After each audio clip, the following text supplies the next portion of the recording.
All right. So welcome everyone. I can't tell yet if anybody's. That looks like we have a couple of viewers. It may be our own players. This to last. What's that? What was that, DM Stretch? I think he said up to 3 hours. Oh yes. How long will it last? Yes, 3 hours. Yeah, I'll try to keep it relatively tight if that works. And we're live now, so thanks everyone, whoever's joining us, and our first Pathfinder 2 session on Saturday morning. We're having a one-shot today of something called the Blooming Catastrophe. So I'm going to have the players introduce themselves and who they are, and if you want, where people can find you, and then I'll just cover a few things before we get started, particularly for folks that are new to Pathfinder 2. So with that, I'm just going to go left to right from the top. So whoever's playing Kyra, if you could start and just tell us a little bit about you and your character. Sure. I'm DM Stretch. Stream on Twitch. Thanks, Remedies. World building stuff, occasionally gaming stuff, and soon starting on the live stream game, D&D gaming. Today I'm playing Kira, who's a human cleric, and that's about it. Good enough. Appreciate it. And Stooner?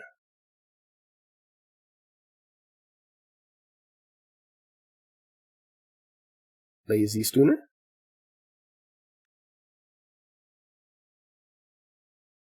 And who's next? It's Lazy Stooner. I don't know if he's on mute, but he's... No. There we go. Nothing was coming through there. I thought it was just quiet time. Yeah, I'm Lazy Stooner. I stream on Twitch, not very often anymore. And I'm playing self-titled Lazy Stooner character that's a Goblin Alchemist. Awesome. I wonder if Discord is it now you have to have it focused in order for push to talk to work. I haven't streamed in so long. I wonder if I have to have Discord up. And anyway, I'll make sure it's focused. Did everyone hear me? Yes. Yep. Heard you fine. Cool. All right. So Ezrin, who is playing Ezrin today? That would be me. Sorry about the noise in the background. My name is Robin. I am playing Ezrin the Wizard. And I used to stream on Twitch, but not really anymore. And I'm happy to be here. Awesome. And Shrika. Good morning, Urash54 on the Twitch TV channels. I'm playing Shrika, who is a human barbarian, and looking forward to raging out. Awesome. Well, let's. I'm going to go through just real quickly because I know some of you have played, but I'm going to share with you a story entry, and you don't really need to go through this, but if you ever during the session want to click on any of these links, it gives you a little more information. But I'll just run down a couple of these. I won't read them all, but probably the most important thing is Pathfinder 2 has a 3-action economy. So basically that means you're going to have 3 actions when we get to combat, and I'll go through that again. And some things take 1 action, some things take 3 actions if it's a significant spell. So it's just something to keep in mind, and you do have 1 reaction. Not everyone has attacks of opportunity, so unless something on your character sheet gives that to you, you actually don't just get that by default. There's flanking. If you have a shield, one thing that's important is in order to get the benefit of the shield, you actually have to take an action to raise it. So again, I'll go through some of these things, but those are probably the most important things. So if you want to refer back to this spreadsheet or this story entry at all, you can. Everyone connected to, it looks like the audio stream, I turned off Sirenscape for now, but did you all get connected to that okay? Yes. Yes. Awesome. All right, so let's jump in. So you all are Pathfinder Society adventurers, so you're relatively new to the Pathfinder Society, and I'm going to post a handout and let you all read that for a minute. I guess I'll read that for the stream while you guys are going through that. So 3 months ago, the green passed briefly beside the stranger, the two in confluence for a half-turning of a moon. In Finidar's heart, the spirits run riot. Flesh and flower flow together, and bones walk on limbs of wood. Soon the child shall pass beneath the aegis of the mother. The time is auspicious for the Pathfinders to fix what was broken. Journey to Iobarian Mishkatar, at the caravansary beneath. Amid the stalls you will find Jaldan, a shaman of red pine. She will wait for you there under the moon until the moon turns once more. Do not dally. So that's relatively cryptic. And one of the things I would tell you all is how Pathfinder works. And I'm going to give you one more quick story entry. One sec.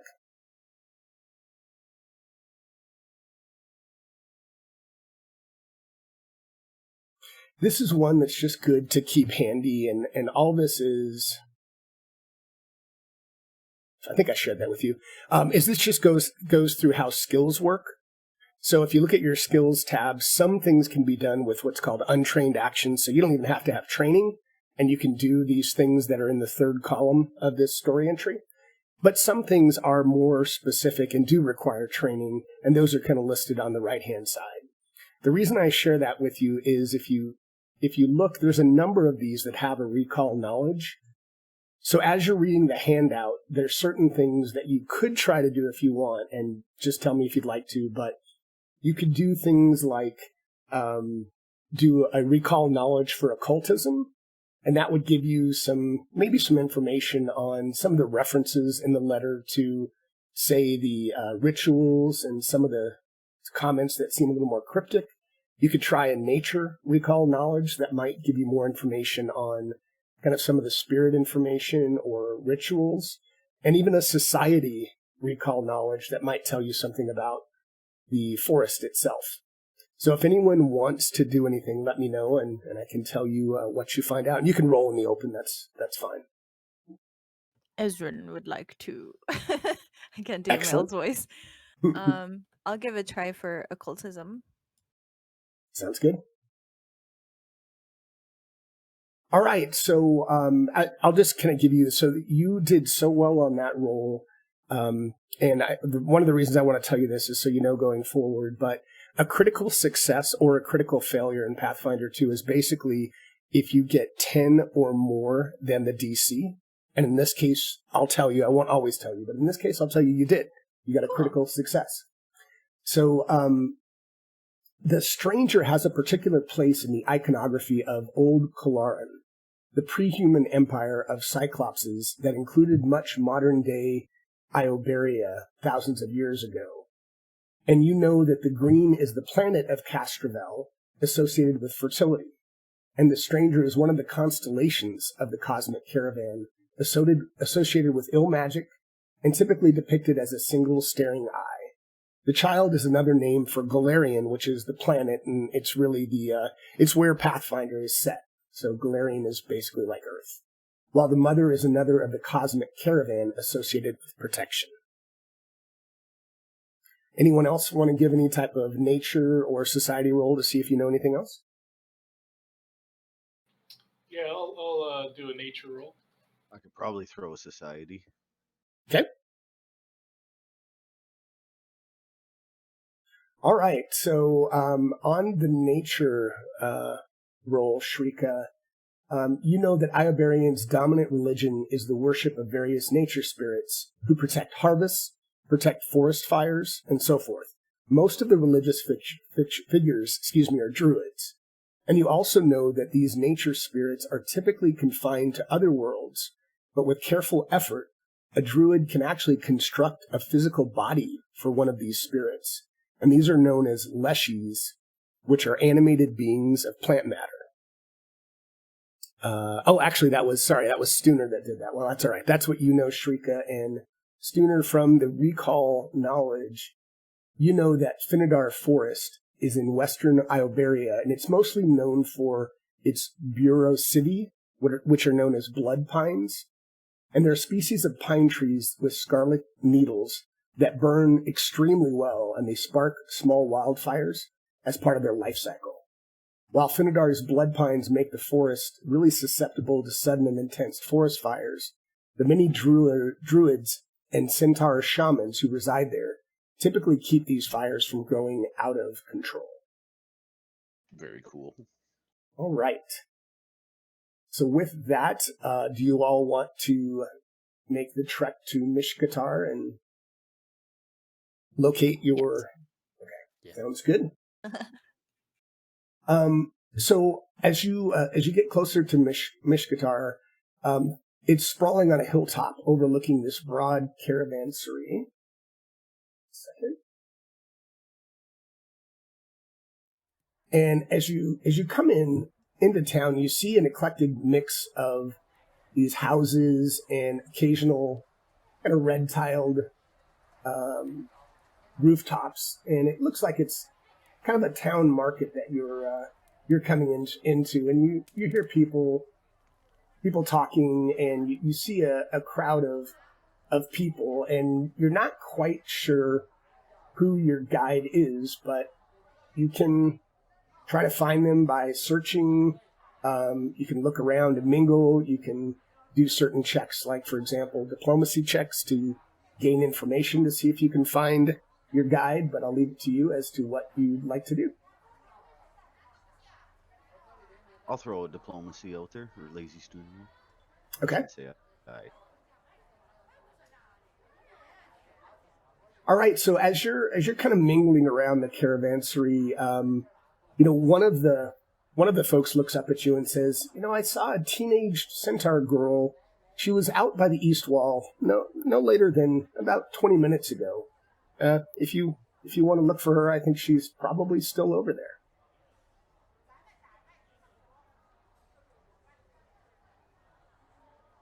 I think that'll be a fantastic option. I don't know what the party thinks. Yeah, let's go Let's find do her. it. Yeah, go fun. East wall we go. All right. So as you head just past the east wall, you see the sight of a freckled teenage centaur yelling at an apple tree. Pretty large tree. There's some small branches as you look higher up in the tree, but there's some really thick branches that are down on the lower end. And as you kind of get closer to her, you see that it's clear that she's actually yelling at a pair of human children who've climbed the tree. You see a boy and a girl about 10 years old with matching red hair, and they're kind of in what look like homemade clothing, look a little bit disheveled. But the girl's just sitting up in the tree eating an apple, while the boy is kind of rifling through some kind of satchel that has kind of a nice decoration on it. And as you're looking at it, you hear the centaur say, "You little demons, give that back." And her tail's flicking in what is clearly significant irritation.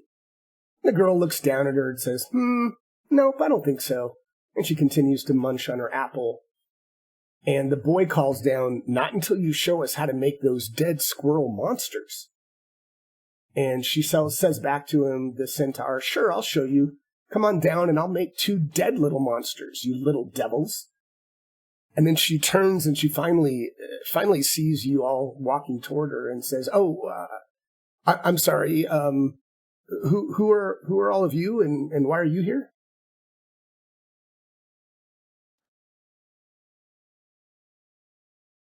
Sorry, I had a mouthful of food. I'll No introduce problem. the party and why we were give a basic rundown of why we were sent here. Not too much information. Keep my eyes on the little brats. Gotcha. It's just, you're here. She says, I'm so sorry. I need to get my bag back from these kids. And yes, I am your guide, but I need that satchel back. Anyone good at climbing trees? I sure can. Shrika will shimmy right up there and go, "Hey, give me that satchel." Okay. So give me one second. Give me an athletics check, if you would. All right. Oh, I rolled twice. All right. Let's see. So you start shimmying up, and about as you get just a little bit up the tree, you kind of lose your grip and you fall back down. You don't really get hurt, but you are back on the ground. You had a hard time with that, getting up the tree to where they are, and they kind of chuckle. You see the 2 laugh at you like, you old man, you're not going to get up and find us.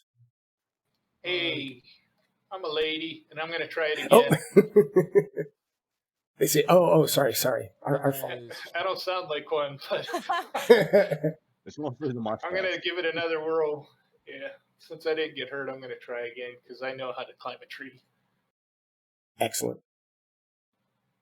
Gosh, you have to double click on this. It's hard to. Oh, All another right. fail probably. So you make your way up just a little bit. So you're a little bit into the tree, and so you're as you look up at them, you know you're going to need to do at least another. You're close to them. You're going to need to do an acrobatics check to actually try to get the satchel from them, because you're close enough that you could try to reach out and get it from them. All right, let's do it. As he's about to do that, Oh, goodness gracious. Sorry, I missed your comment. What were you going to do?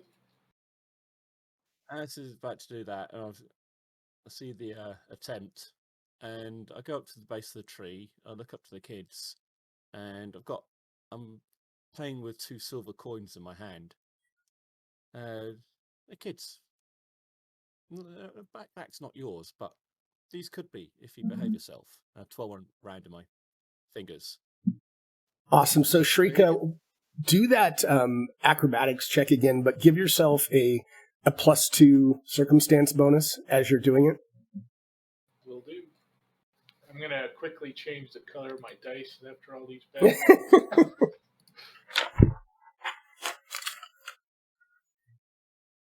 All right, here we go. +2. Oh, so you didn't think you were actually going to get it from them, but you kind of see as you're reaching out for the bag, they look a little distracted on those gold coins, and as you're reaching for it, they're like, "Wow, those we could use some coins. There's plenty of things that Mom doesn't let us buy." And they're kind of start to hand the bag to you as you grab for it, so you're able to get the bag from them, and you see them kind of slowly start climbing down the tree after the bag is taken from them. All right, I'm going to carefully loop the bag over my shoulder so I have both hands because I'm struggling with this damn tree. And I'll climb down. All right. And I'll Excellent. hand the bag to the centaur.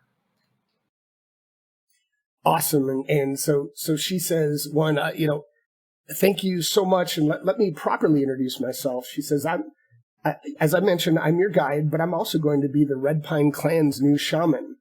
She says, well, eventually, someday, if Seneviel doesn't kick me out for this mess, but let's just maybe keep this between you and I. And she kind of catches her breath and says, will you... She kind of looks a little flustered, and she's clambering through her pack, and she's sorting through it. Looks like she's trying to make sure that the children haven't stolen anything or broken anything. And finally, you see her, her back kind of relaxes, her tail stops twitching, and she says, I might actually survive. Thank you so much. You just saved my hooves. She says, when we get back to camp, could you maybe not mentioning this to anyone, please? Mention what? Right? She kind of winks at you and says, "Thank you. You get me. You understand me." And she says, "Well, we should probably, unless And she kind of looks at the kids and says, What were you doing? Why were you taking my bag? What was it to you?" And the little girl kind of just looks at her, and she looks a little shy, but she says, well, we thought you might be a forest witch, and maybe you could help us make one of those scary monsters, or maybe show us how to make a scarecrow walk. And the boy says, yeah, we're not thieves. We just thought she was a witch.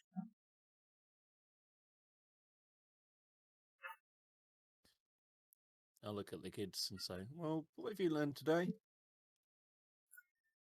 Well, they still have their hands out, and they says, well, we learned if we're honest, and if we don't steal, then maybe it's actually more worth our while. I did make them a promise. I give them a. Hang on a sec. I did make a promise. I'll give them 1 silver each.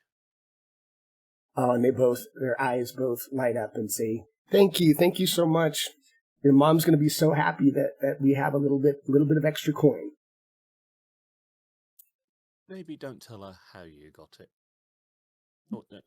Well, unless she asks, be honest. Don't lie. They both exchange a look and say, don't ask, don't tell, but if she asks, we will tell her. All right. So as Jaldan kind of looks back at everyone and says, let's go back into town, and assuming you all are good following her, as you're kind of walking with her back. Okay, great. As you're walking back with her, she says, so here's the story. Over the last few months, something really weird has happened to the local forest spirits. They've always been a little cranky, but now they've gone from Auntie Kana, before she has her morning tea, to we will bake bread from your bones. They're not talking to the druids or the shamans, and when Sinenville tried to do a big ritual to ask them what was wrong, a tree animated and tried to kill him. So that's bad. Worse, the spirits have started making bodies for themselves. You know leshies, right? Well, normally only druids can make one. They grow a little plant or mushroom body, nicely ask a spirit to come inside, and poof, a leshy. Except now the spirits are making their own bodies, and they're really creepy and violent. I had to smash something that looked like a dead skunk, crossed with a thorn bush, when it tried to eat my face last night. These things have been attacking people, starting fires, and trying to burn down the forest.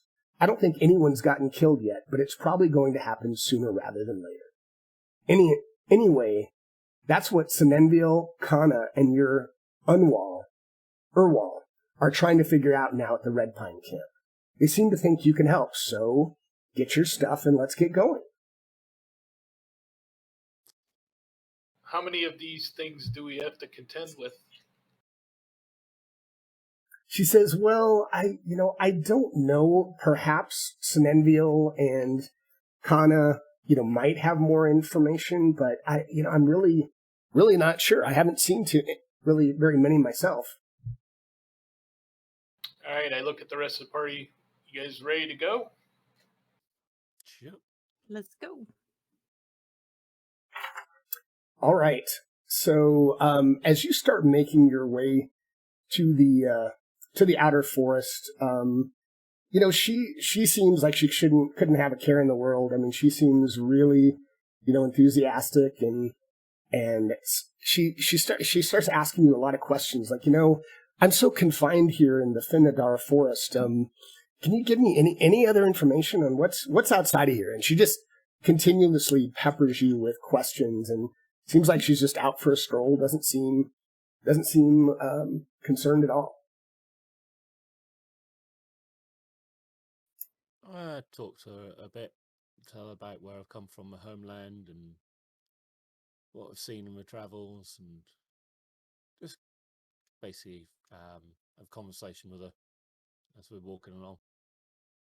Awesome. So she looks at you and she's very engaged, like, oh, wow, really? And it just seems like she's a typical teenager with, hasn't had a whole lot of travels. And as you guys are going through your conversations, and you see a band of what are absolutely bizarre creatures crawling from the forest. They're chirping and they're hooting. You see a moss-covered human skull that's skittering along on 6 branches, just like a spider.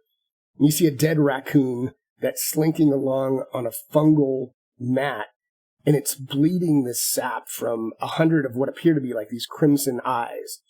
And this twisted mass of weeds topped with pulsing flowers staggers towards it, and it's leaving a trail of burning sap as it goes with it. And as the tiny monsters approach, something odd is happening. One extremely dreadful creature, a rotten gourd walking on 3 what looks like these rabbit feet, is starting to lunge forward towards Jaldan, but it trips and smashes itself against a root, and some kind of hot sap splashes around it, and these Borosivi needles start catching light and begin to burn. And Jaldan looks at it and says, "Oh my God, spirits of woe and weal, they're going to set the whole forest aflame." And with that, I'm going to add you all to a map, and you can roll initiative, which in this case, most cases, it will be perception, but you should have on your main section of your character sheet, you should have an initiative section, and you can double click on perception to roll your initiative while I get the map set up.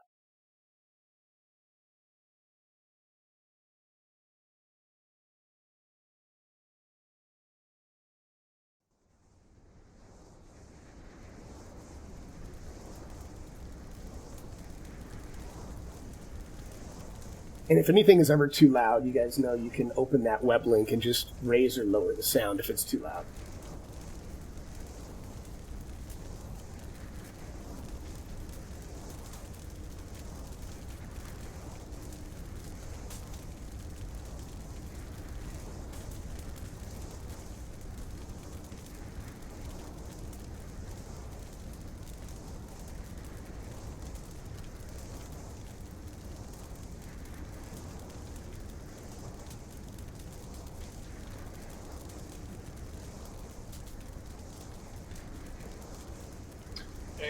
Shrika, All as right. a free action, is going to remove her cloak in preparation to try to squelch the fires.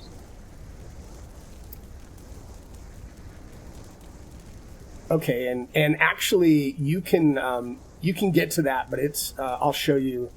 It's kind of right. It's a little bit in front of you, so you might have to move to do that. So let me share the map, and then we'll go through that.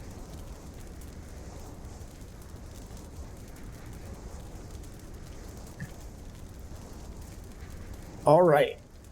So, say again? I'll get my scimitar ready just in case.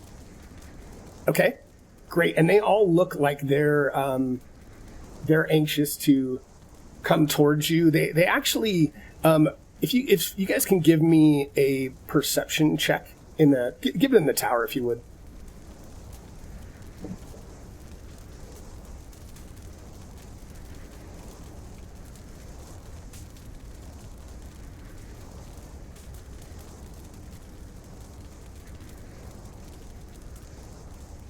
All right, I think I got almost everybody, but there we go.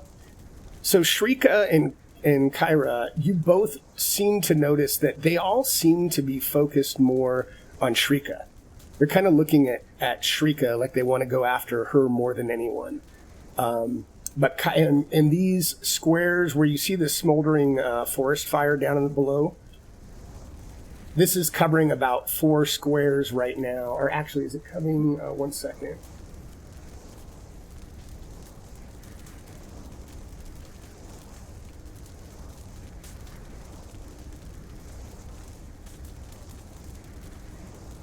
Yeah, you see those 4 squares that it's in are all kind of burning right now with this forest fire as the Leshies look anxious to attack, in particular Kyra. So Kyra, you're up first, and again, so you get 3 actions. The way attacks, and well, you probably know. Kyra, do you already know DM Stretch? Do you want me to go through that, or are you good with your actions? I think I've got it. Just 3 Okay. actions, isn't it? Yep, it is.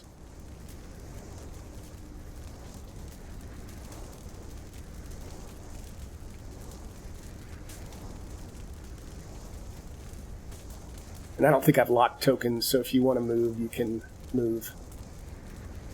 I think it'd be best to give distance for now. Yep.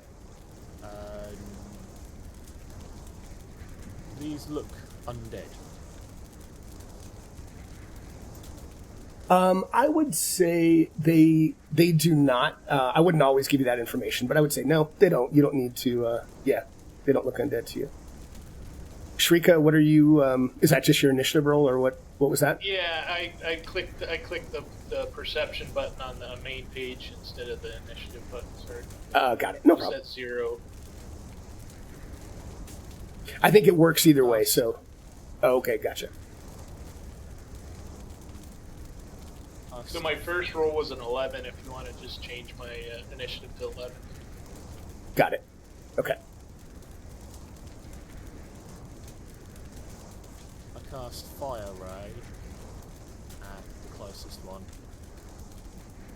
Okay.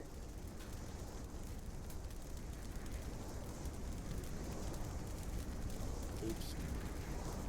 That's right. And you should be able to drag it on him if you want and see if it hit anyway. If you want to, that should not be a hit.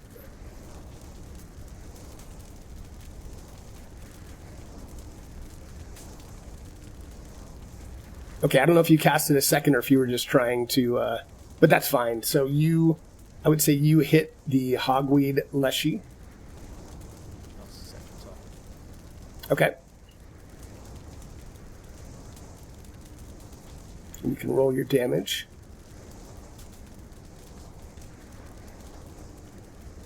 Oh, now let's see. So that's a level 1 spell, right?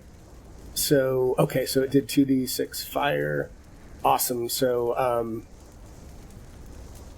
yeah, the fire just erupts all around the Leshy, and you can see that its head's burning. It's trying to pat itself out, but that did significant damage to it. So was that, how many actions was that for you? Was that 1 or was that more than 1? Make that 2. Okay. The first one missed, and then the second one hit, just so everything's correct. Got it. And I'm not going to use any more spell slots.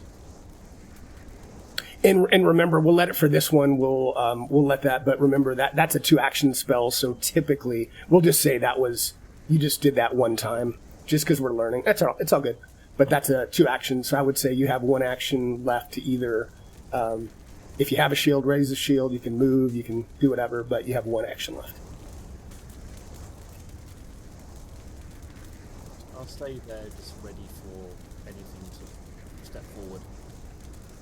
Okay, sounds good. That's my go. Perfect. So you can pass your turn.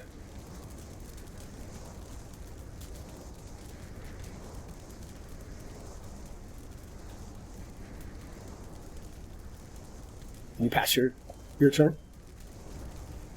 How do I do that? Oh, sorry. It's in the combat tracker under next actor on the bottom left. You can just hit that little down arrow, and it'll move you to the next player. It should be at the very bottom of the... There you go. Perfect. All right. So this Leshy looks up. He does not like the fire, but he moves... He moves there, and he kind of pulls out from his body this rotten piece of fruit, and he tries to throw it at Shrika. And so that was his second action as he throws that piece. Actually, he moved, and this is how Pathfinder works. So his movement was 1 action, grabbing the fruit was another action, and throwing the fruit was an action. So that's actually everything he can do on his turn.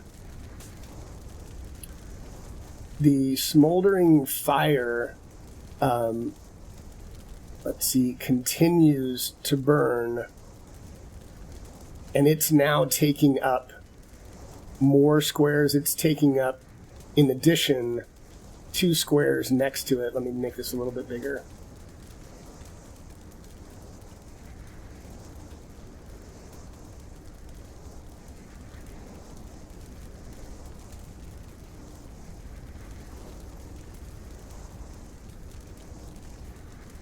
So I'm going to move it down here. So now that fire is taking up, I wish I could do it different. It's taking up these 9 squares.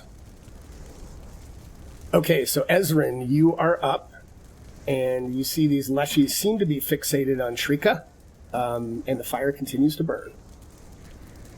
Okay, I am going to use 2 actions to use a cantrip called Electric Arc.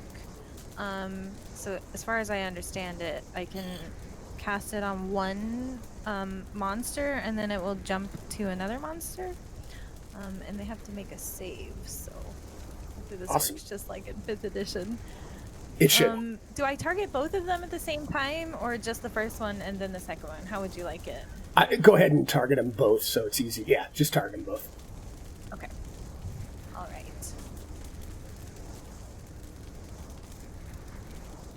Okay, so they succeeded, so I assume with a cantrip. Nothing. It does nothing. Yeah. But it looked cool. Okay. So this electric arc shot out, but unfortunately it kind of went right above the Leshy, who kind of looks at you and like, what was that? Yeah. Okay. I'm gonna step away in case they decide to come after me. I'm just gonna move back a little, Okay, and that will end my turn. perfect. Shrika. All right, Shrika is gonna go ahead and rage, and part one of my features is I can choose a resistance. I'll choose resistance to flame or fire. It's part Okay. of my rage. Oh, we And, had the Shrika- automated. Did you guys actually hear that? That's awesome. Yeah, I heard it. Yay. Ah, Yay. work. I am gonna move to here with my cloak and try to douse this fire or whatever kind of attack I need to do to try to squelch the fire. Okay, so tell me, is raging an action? I can look it up too, but I don't remember if it is. Yeah, it looks like it is, right? So you had an action to rage, an action to move. Yeah. So yes, now you can douse the flames. 1 second.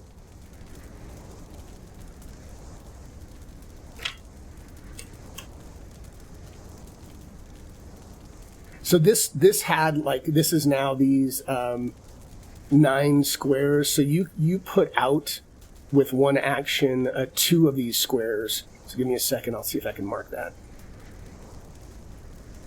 Alright. And how do I add resistance to fire as that feature? I'll look at that in 1 second. Let me do this, and then I'll look at that. Sounds good.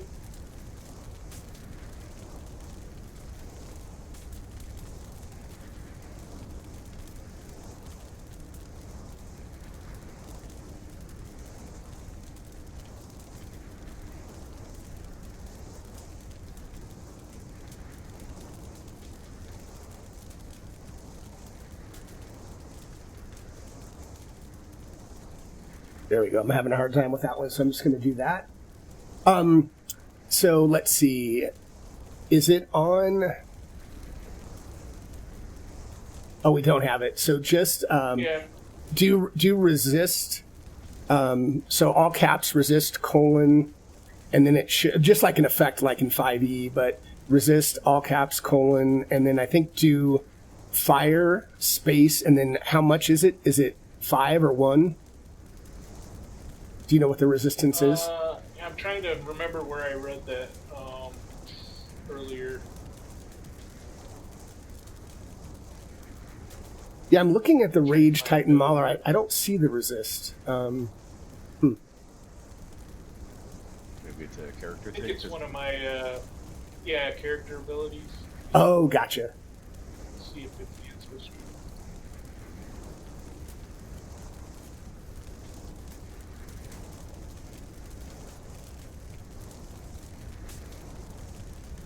Okay, one of the things I need to do too, Amiri, is I got to put on to you. I forgot. You have a couple of effects that should be on you that I'm going to put on now. You're not Amiri, you're Shrika. So let me put this on you because you get you have a special weapon, but it does cause a little bit of an attack penalty. So let me get this off of you. Yeah, I saw that. It makes you clumsy. Ah, shoot! Did I take you out completely? Yeah, I'm off the combat tracker. Oh no. I'm back. All right, let me just put this back on you. Okay, perfect. So yeah, I would just do so maybe figure out how much your resistance is, and then we can add that I'll effect. look for it and put it on there. All right, so we have 2 of the squares out. Is that all you can do? Do you want to pass your turn? I'll pass my turn. That was all 3 actions. Beautiful. All right, so this Leshy number 12 moves down here next to the fire.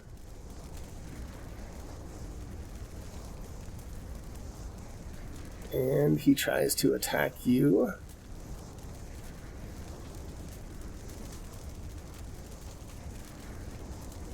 Oh, it won't let me target you. That's interesting.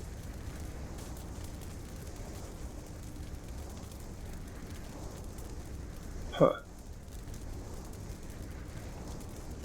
Let me try this again. Since he was removed from the combat tracker, you might just have to redrag his token to the map. Great call. That's exactly why. Yay. All right. Excellent. I haven't DM'd in so long. All right, so he reaches out, and with a claw, and he hits pretty solidly, and does a little bit of damage, and then he comes around with another. Now, on the second attack, you can attack up to 3 times if you don't move, but on each subsequent attack, you get a -5 unless you're using an agile weapon. So to him, he's attacking, but he has to take a -4 because he is using an agile weapon. So here is his second attack. And that looks like that is a miss. So he seems very angry. His plant limbs are flailing everywhere. And it is now Stooner's turn. Or actually, is it Stooner, or are you going to use Lazy Stooner? Or? Yeah, I'll probably use Lazy Beautiful. Stooner if you can just call it Stooner. I'm going to move for my first action. Okay. There. And fire. Awesome. Oh, the Alchemist Fire. That hits. Yeah. And I don't do splash damage to the person beside him because I have that bomber. Bomber feed, or I forget what it is, but... okay. Yeah. Research field bomber. Awesome. And so that was... How many actions? Was that only 2? The move and then the throw? That's 2. Yeah. And I don't want to throw another one because these things are expensive as hell. Well, they're not, because I can make them for free, but I only have limited supply. So I'll just stay at 2, and I'll be good. All right, so this Leshy up here goes 5.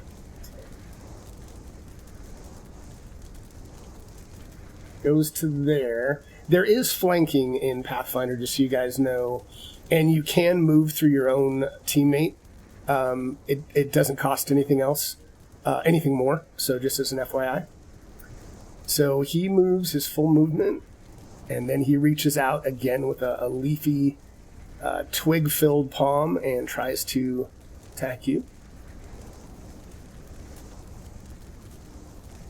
So this stalk just shoots out, and it slams around your neck extremely violently as he does critical damage to you.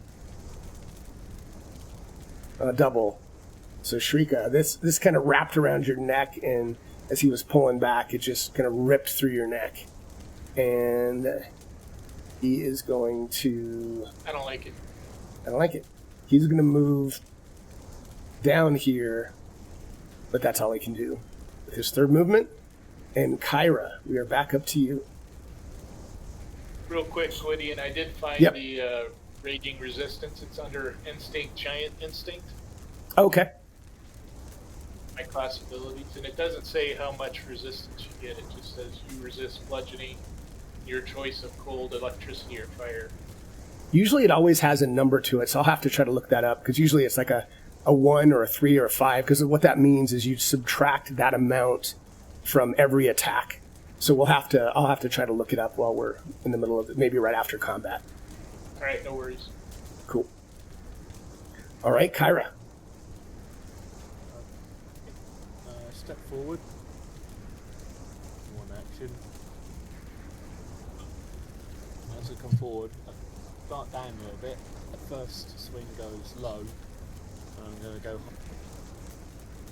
Awesome.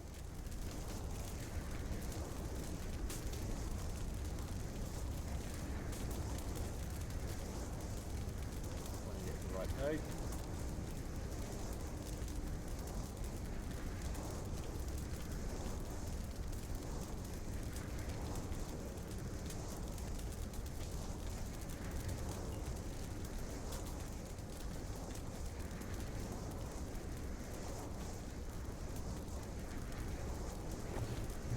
Hope everybody's having a good time there. We're learning Pathfinder. Get behind its legs. Okay. Okay.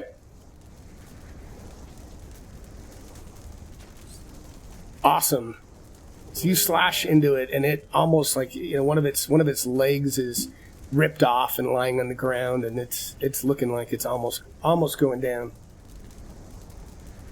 Turn the sword around, go for a backswing to its throat. Ooh, dang.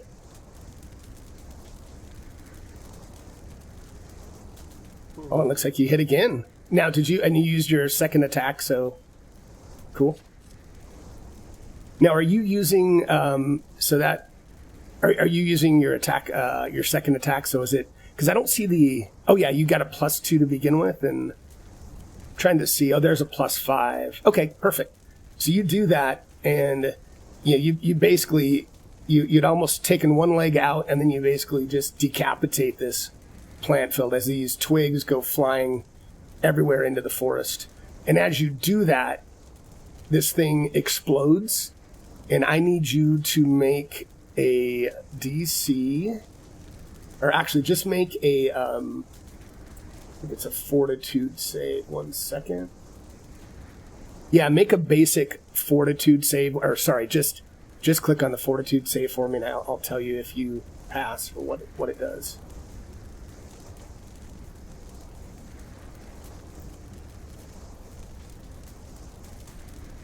All right, so you succeed, so you only take half of this damage. So 1 second. It's not coded, so I'm going to do this manually. So you take 3 points of poisonous damage as this bursts into this toxic fumes all around you. So you get 3 damage, so let me do that. All right, but it is dead. 1 leshy down. Is there anything more that you can do? That's all 3 actions. Okay. All right, so I'll move down to the forest fire, which, so it looks like this turn it didn't extend anymore. It looks like maybe the next time it's starting to smolder even more, but in this case, we still only have these 6 or 7 squares that are smoldering. And Ezrin, you are now up. Okay, I will be casting Magic Missile. Ooh, I love it. And it says I can do so many missiles based on how many actions I want to spend. So I think I'll use all 3. And I'll have 2 hit this plum leshy and then 1 on the hogweed leshy. And these Beautiful. ones automatically hit like in 5th edition, Right. right? Okay, Yep. cool. So 2 on the first one. Oh, he's dying. So I lose the second one, right? Because I already called it to hit him anyway. Right. But he's dead as it explodes into him. Cool. Alright, and then that will end my turn because I used all 3 actions. Nice. Excellent turn. Let me get this guy off the combat tracker. He explodes, and there's one that's, yeah. All right. Shrika. Yep. All right, I'm going to try to take out this leshy to my south. Okay. Oh, nice. And all right. So as these things are all happening simultaneously, as these force missiles hit, and then as this hogweed leshy is slammed in by your sword, you see both of those things explode around you. So I need you to give me 2 fortitude saves. As the DM forgot to do the second one. Which tab is the fortitude save on? It should be on your main tab. If you look at the kind of the bottom right, fortitude, reflex, and will. Got it. All right, so So the first one you save, so you're going to take a little bit. You're going to take 2 points of damage. All right, so go for the second one. Go ahead and do another save. And stand by 1 second. I want to see if that's a critical success.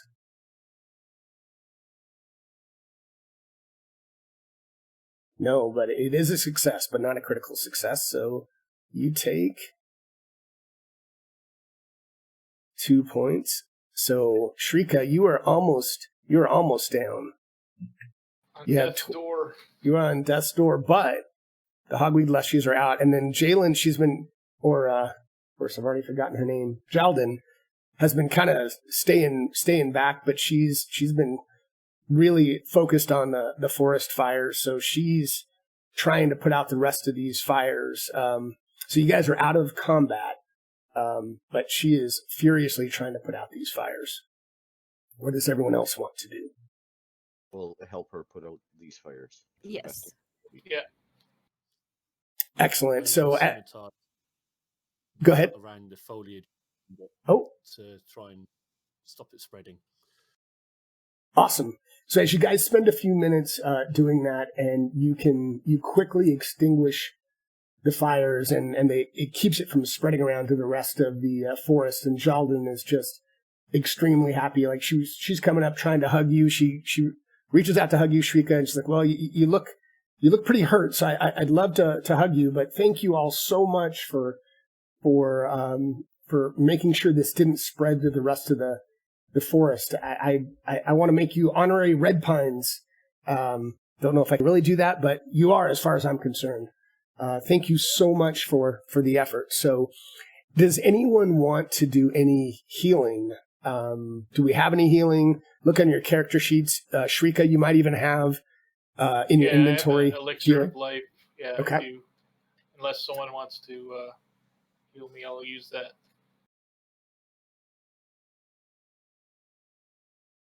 Anyone else want to heal him, or go ahead? Do not I have use my divine font heal to heal 1d8.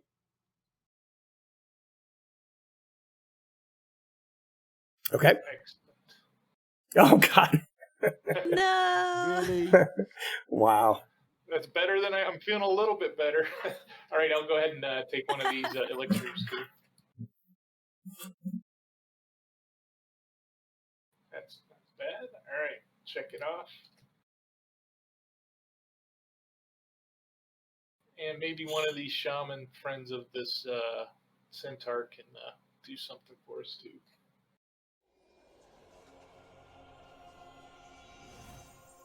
Okay. All right. So is that all the healing that we're going to do for now, or that we can do? Yeah, I'm good. Okay. Awesome. All right. First combat, well done. So as you finish up the combat, I'm going to look. Give me 1 second. I want to find her.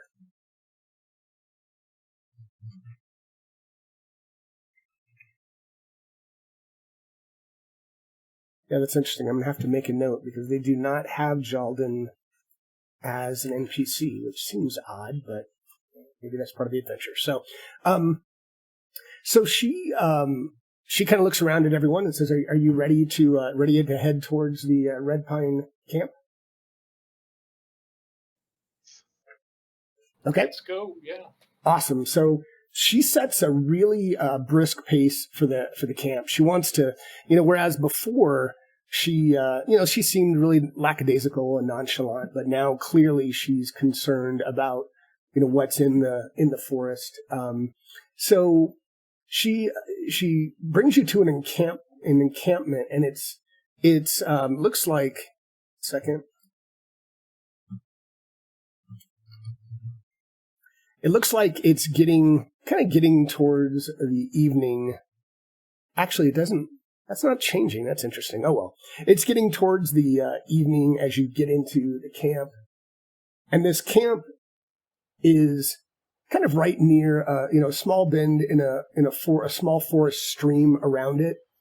And you can smell kind of the roasting meat that's wafting through the camp as you come in, and you see over this kind of crackling fire, you can see several small rabbits that are cooking over this fire. And, as you kind of walk into camp, Jalden, she hails a sentry, and, she's just really happy. And I think she's just extremely pleased that you were able to stop the forest fires. And she calls to them, "Hey, food for my friends, please." And the sentry, goes over to the fire, and he pulls off 4 small rabbits for all of you, and gives you all rabbits, and kind of ushers you to a location where you can kind of just sit down and relax a bit around the campfire as everyone's kind of relaxing and eating for the evening.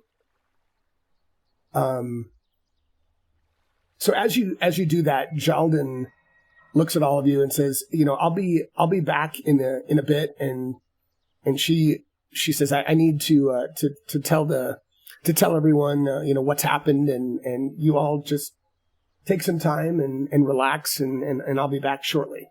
Jalden, do you know if there's a healer in your camp here that might be able to help me out? Shriek asked. She says, "Let me ask Urwal, and he should be with you shortly, and perhaps we can scrounge up something, and I'll let you know." Thank you. So as you guys have your meal, and you sit around the fire, in about 20-30 minutes, you see Urwal come towards you, and he looks like this. So he's kind of a lizard-like folk, and he comes up to you, and he says, "Stars move more easily than minds." And he doesn't really seem to be talking to any of you in particular, but he kind of pulls up onto a log, sits down. He says, "I'm Urwal. Jalden spoke to us. You've seen Finadar's problem in Flower and Flesh firsthand. Tell me what you've seen." And as you do that, we weren't able to find much, but here are some poultices that we were able to cobble together. So this should do a little bit of healing. And he hands it to you, Shrika. He looks around and says, "It doesn't look like anyone else is damaged. And you can use that like any healing potion. So if you want to go to your actions tab and use one of the consumables, you can do that to heal yourself." All right, excellent, thank you. And he says, tell me what you've seen." The walking corpse thingies that explode when you attack them. I'll explain those. Okay. And he looks intrigued, and he says, Did they seem to focus on one person in particular?" That'd be me, Shrika. And he looks at you, and he says, very, very interesting. And he notices that you seem to be the only one that currently has a Pathfinder insignia emblazoned on your outer coat. And he says, "It's very interesting. It seems to have something to do, not sure why, but something to do with that insignia." But anything else that you've heard or seen? Fires and shit. Okay. Yeah, they're setting fire to the forest. Okay. And he says, I appreciate all of that information. He says, "Let me tell you a story." And he changes the subject quickly. He says, "North of here, there's a valley. Dragons died there, and their bones linger. For centuries, goblins dwelled among the bones. They made rituals of fire and worship. Such a life is not for me, but the goblins were happy. Beneath the dragons' graves lay a monolith. I have heard tale of it. Cavern rock, 6 handspans tall, covered the markings of the one-eyed shapers.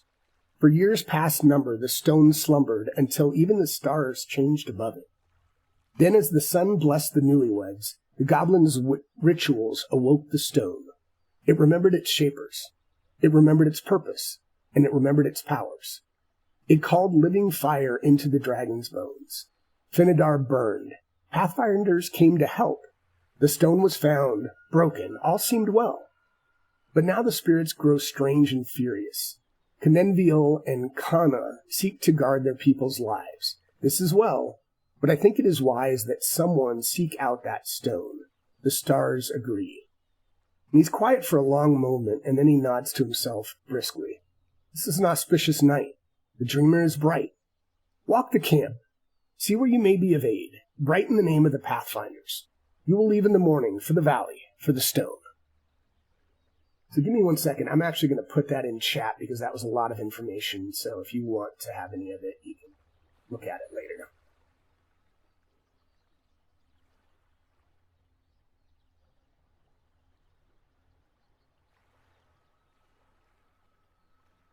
Okay. So, what would you all like to do? And you can ask, he's still there. You can ask him questions if you have any questions for him. You can walk the camp, really whatever you all choose to do. Who are the newlyweds? So when the constellation of the newlyweds lay behind the sun, late Calistral, so the newlyweds,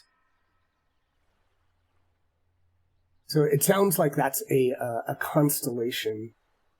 Yeah, that's kind of interesting. But yeah, he said that basically what he responds with is when this constellation of the newlyweds lay behind the sun, late Calistral.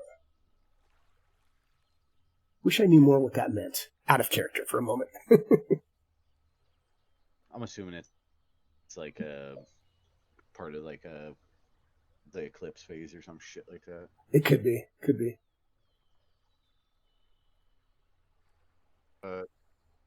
While we're doing our downtime, I'm going to refill my alchemist fire pot. Okay. Because I can do that. Great. Are the one-eyed shapers, he's saying the stone was made by the dragons. Am I understanding that correctly? I'm looking at the notes again real quick. It says, carven rock, 6 handspans tall, covered in markings of the one-eyed shapers. Yep, so that's what he thinks, yes. Okay. Beginning, I did a check, and the one-eyed was that god of the Cyclops, wasn't it? For like mischievous magic or some shit. I can't remember exactly what you said. Ooh, yeah, I didn't think about that. Yep, so you did the society check, right? Yeah, I did the society check. So, yeah, so you remember that Finidar Forest is known for the blood pines. You found all that. And you also found out that while the blood pines make the forest susceptible to forest fires, the many druids and centaur shamans typically keep those fires from growing out of control. And as you're doing that, Jaldan is around you, and she kind of overhears you all talking amongst yourselves, and she also says, she's in such a good mood. She says, I also know there have been a few obscure legends that hint that the blood of the pines of Finidar were carefully cultivated in a past age by Cyclops conjurers. They used the trees as fuel in rituals to summon immense beings of elemental fire. So she gives you that additional piece of information. That's cool. I like fire. Cool. So, and Jaldan... Oh, the resistance, how to include the resistance, you mean? Yeah, character has also has resistance to fire. But it says grab fungus effect for resist fire 1. But I don't know what the hell. 1 second.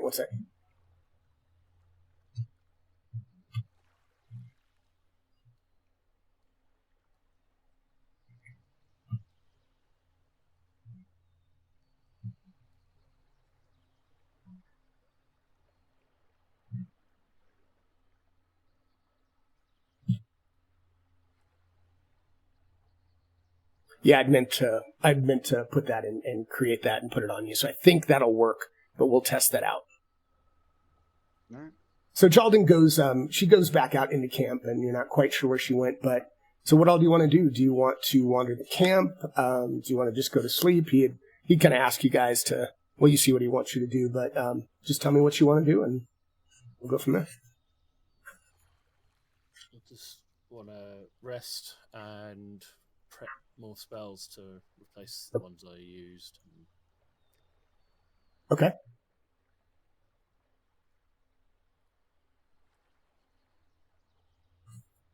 Anyone else? No. Like, I'll wander around camp for a little while, but not anything specific in mind to do that. Just looking at shit that I can potentially steal later in time. Nice, I like it. Do we have is there a short rest in Pathfinder 2? There is there is not. There's a rest, and it's a period of 8 hours. And obviously you guys, and once you bed down for the night, you will be taking a rest, but there's not just a short rest. Okay. So, I mean, if you wander around the camp, at least Stooner, if you wander around just a little bit, you actually do end up seeing Jaldan with a small group of young centaurs. And, you hear her talking about the trip, and you hear her talking about the Leshy attack. She says there were 10 of them, and they were all surrounding us, and the forest was going up in flames all around us. And yes, and Stooner here, he was throwing these bombs everywhere and killing everyone. I mean, it was unbelievable. It was amazing. And she looks at you and she says, tell him more. And she kind of winks at you and says, tell him more about how good we were. Yeah. I'll tell him what we did. I won't embellish it, but I will say how efficient and quickly we took care of business.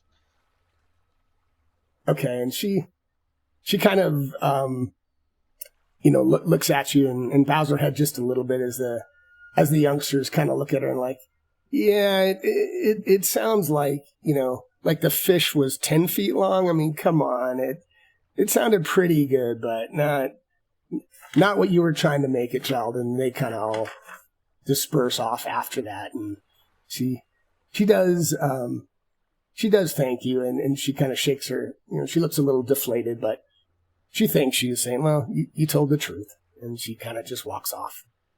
Before she goes, I'll tell her, like, sometimes the actual story is much better than the made-up part of it, because no one else will ever see that, have to deal with it, so you don't have to make it bigger than it needs to be.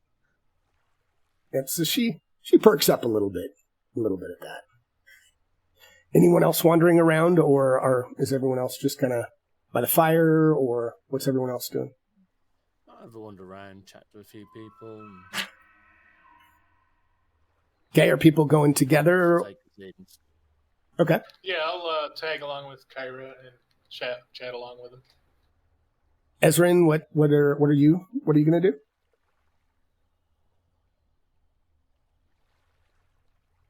Ezrin? Sorry, I was no thinking. I'm just gonna walk around with the party and do what they're doing and then settle down when they do. Okay. Sounds good. So you guys are particular. Yep, no problem. So as you're walking around, you come across in one of the tents, you see this elven druid, and he's poring over this kind of ratty collection of old books and reports and notes. And he kind of, he doesn't seem to notice you at first. And you also see, as you're looking at him, you see this Wolverine that's like playing with this leather cord in the corner of the tent, like batting it around as you'd imagine a cat doing.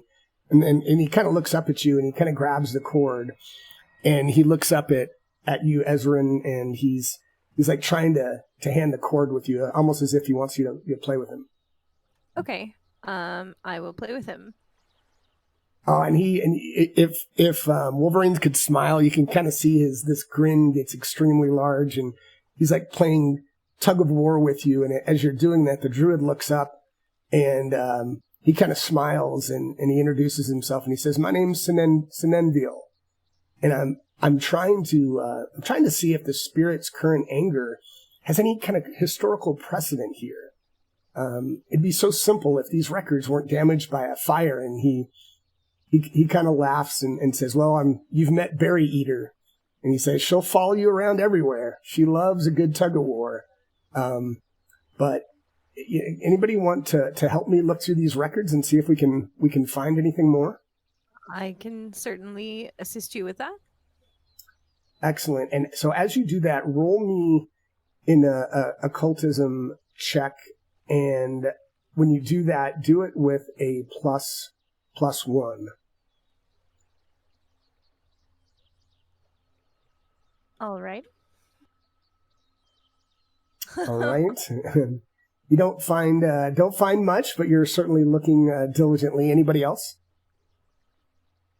And you can also, anyone else can do Arcana or Nature as well if you'd rather do, if those checks are better for you. And so go ahead and do those if anybody else wants to. I'll try Nature. Okay. Oh, well.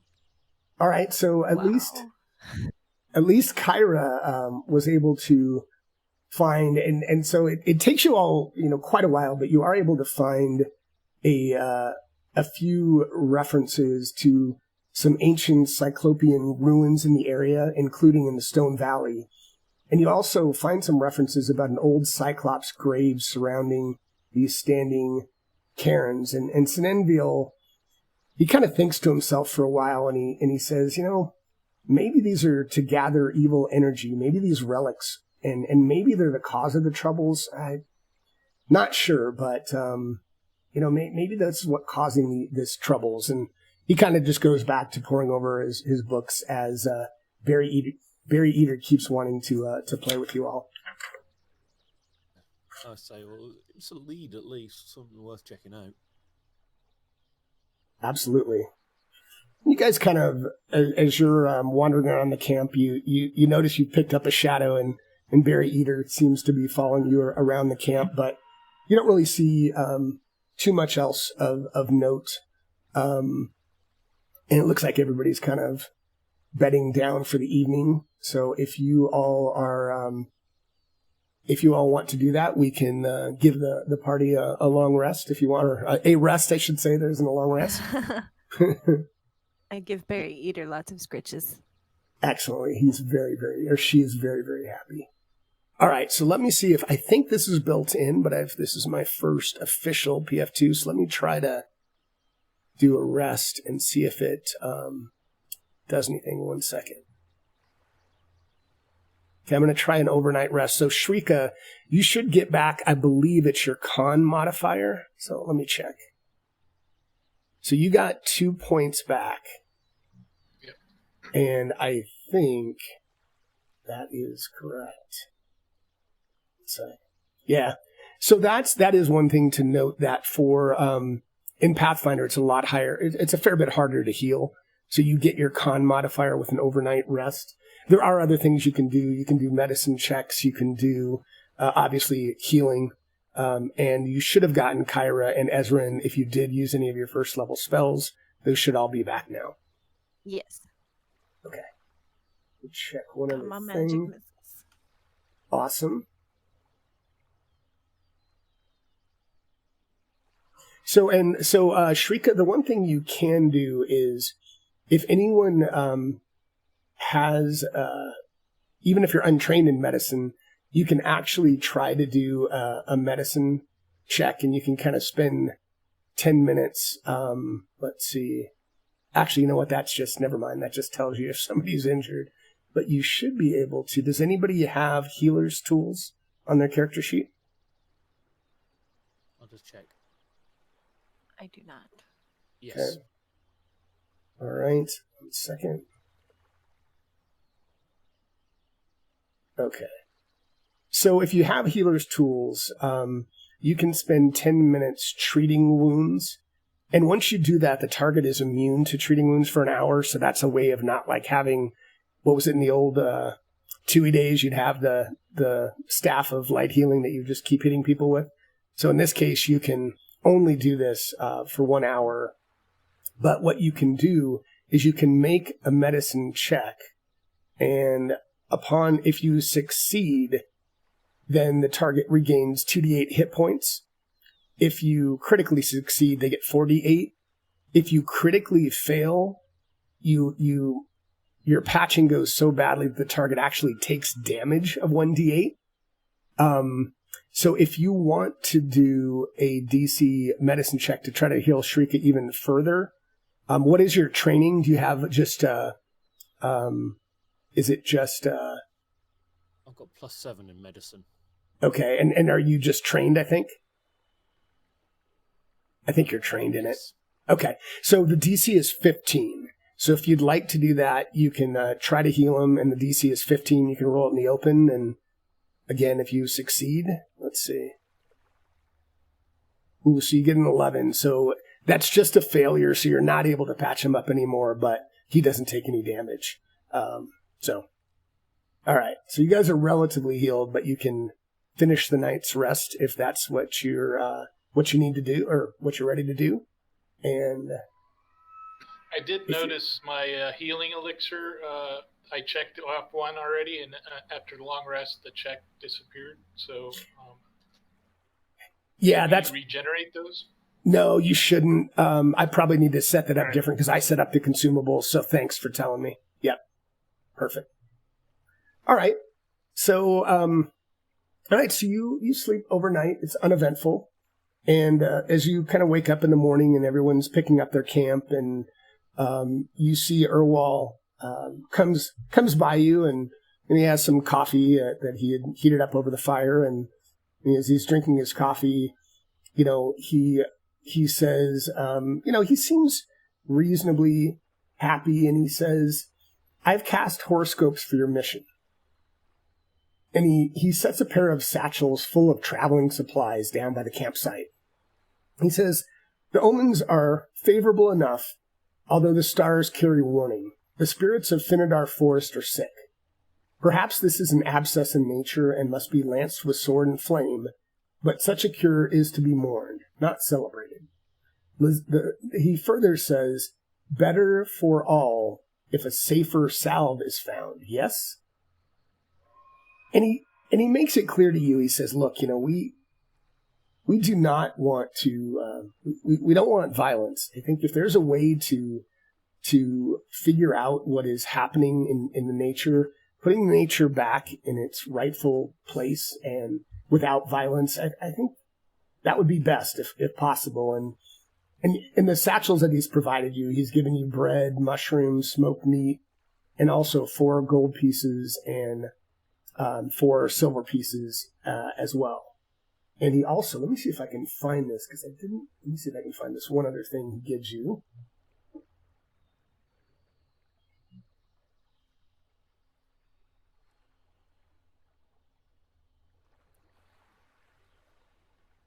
Just share the gold and silver between us. Sounds good. And I'm going to, in the party sheet, see if I can give this 1 second. He also gives you what's called a Hunter's Bane that I put into the party sheet. And let me see if there's a parcel for the package. 1 second.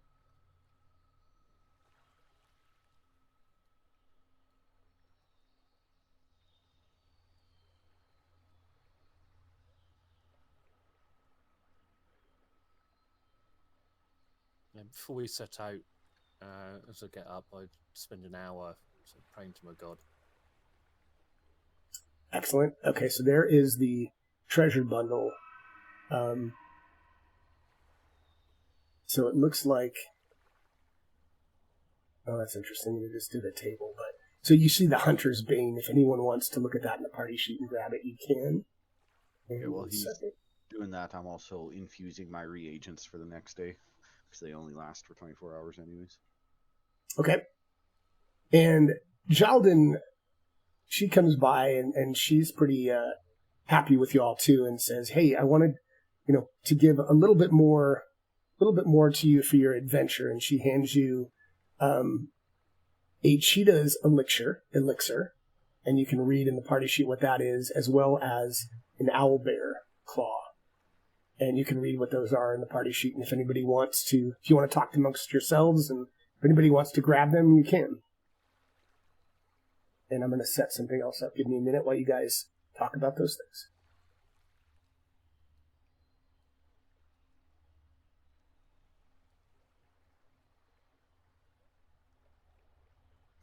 For the Hunter's Bane, you have to be trained in survival. Are you guys in survival besides myself? Yeah, let me check. Hold on. I'm also a hunter. I'm not. I hope Yeah, everybody's having a good time. survival Sorry, I'm not training. focused on the stream. It's been, I am I'm just trying too, to but I learn. don't want the item.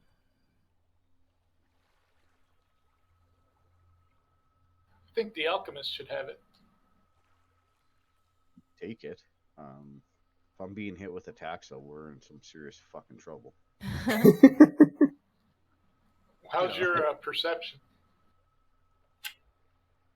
+3. All right, I'm an expert in perception. Oh, But I'm only +5. yeah. I'm So just that trained in might be a good +3. thing to enhance my perception. So I'll grab it. Oh, man, thanks for the subscription, Jimmy. Is that Jimmy Needles? Thanks, man. Appreciate that. Really appreciate it, guys. Yeah, it is my, it's my first time DMing Does anyone PF2, have a Spencer. ranged weapon? Hope I'm doing all right. Hey, Schmo. Just some javelins. Sorry, guys, I haven't been Yeah, can't paying attention to chat at all. Yeah, because the other one is. Hey, it Schmo. affects your Sorry, weapon, guys. right? The barbarian And is a again, totem If instinct, I I'm think. using my weapon wrong. Not gonna lie. I don't have. Oh, very 3+ your con modifier. Thanks, Straight Takes. God, you guys appreciate it. All right, I'm going to tell the party we're going to take a quick break, and I'll get back into chat. Hey, guys, let's take, we're probably good. We're definitely over halfway. If you guys don't mind, can we just take 5? We don't need to do more than that if everybody's good. Just a quick bio, What and does Envision do? you guys good taking just a quick 5-minute break? Yeah. Sure. And sorry, did you say, what did Envision? What was the question? Yeah. What does the Envision do? So it says activation Envision. You critically succeed at an attack roll with a fixed weapon. That's interesting. I don't know. Let's see. It must be. I'll have to see if it's some type of. Yeah, I don't notice it being a trait. Yeah, I think it's just an activation. So I'm not sure what the term envision means, but I would just say it just takes one action to activate.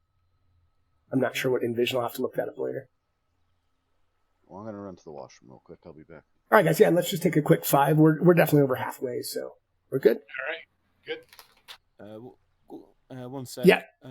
Apparently, chat is saying players a little bit low volume on the stream. Oh, good to hear. Okay.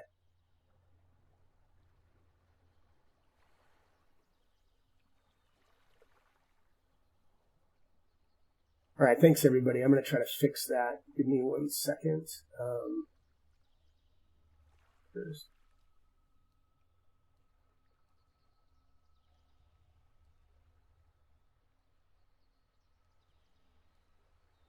Okay, we'll see if that gets it.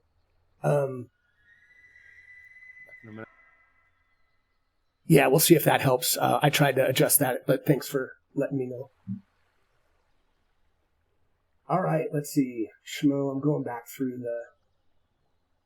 So yeah, thanks, Drake Takes. I'll have to tell him about the resistance. I missed that.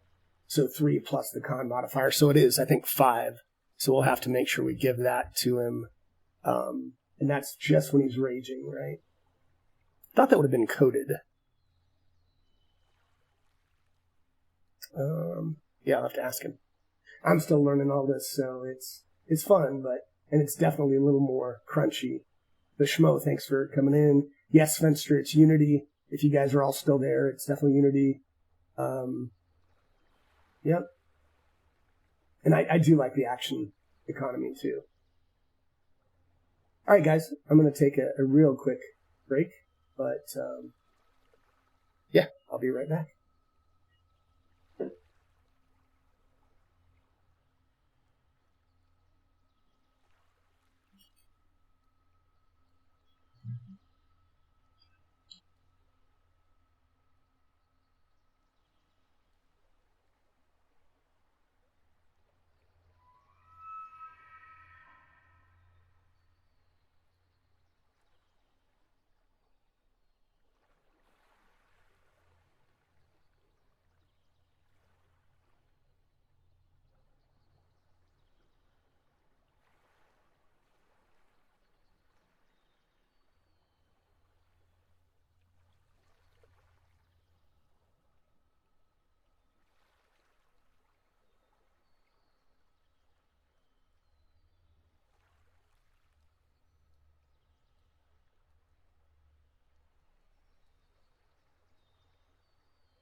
All right, so yeah, guys, let me know if how the sounds are coming across.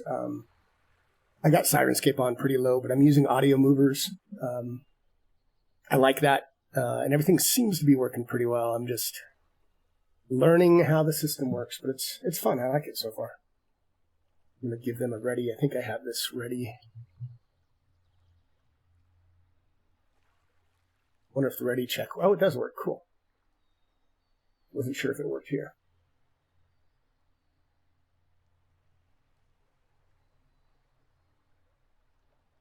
Gwydion, the ready check doesn't have a button in it, just so you know. Oh, okay. So maybe it doesn't work. I tried to do it, so oh well. So there's nothing you can do. Okay, I'll take it off. Does /vote still work in Unity? I'll try. I think it does. Yeah, so we'll just use that for now. Hey.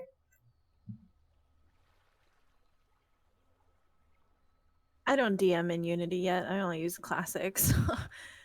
I've And played, yeah. like I play in Drake's game, and it's in Unity, but I've never DM'd in it, so I don't know what's all still there or not. Yeah, I think most of it is. This is my first DM session with Pathfinder 2 and with Unity. But yeah, I like it. So far it seems pretty good. And we don't really need to do line of sight in this one, so.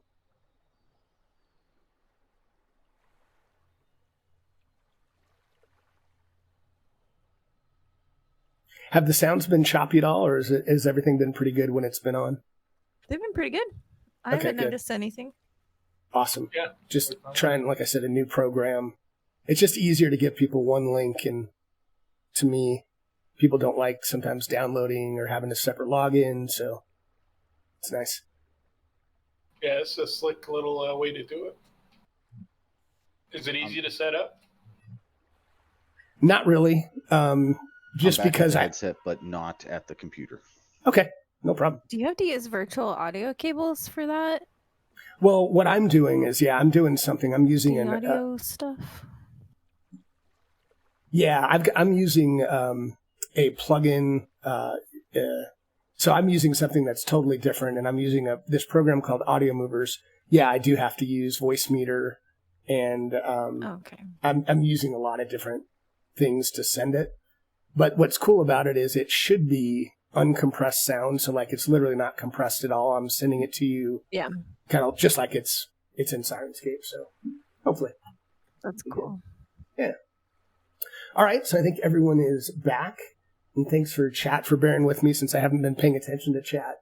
But Remedies and also DM Stretch, thanks for popping in there and helping me out.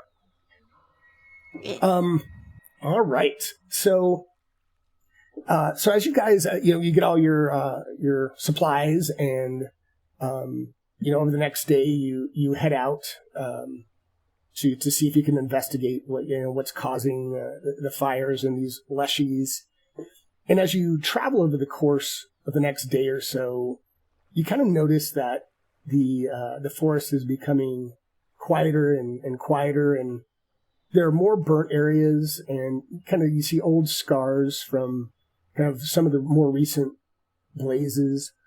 And as you're kind of walking around, you don't see a whole lot else, and eventually you come across a small mountain stream, and it seems to match the directions that Urwal has given you. So let me share a map with you.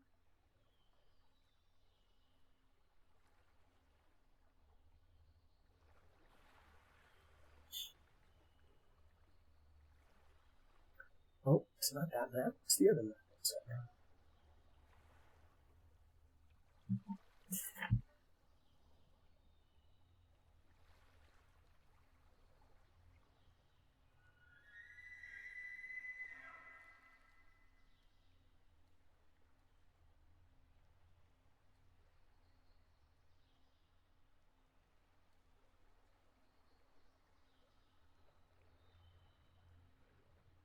Maybe. There we go. Jeez. All right, it's up there.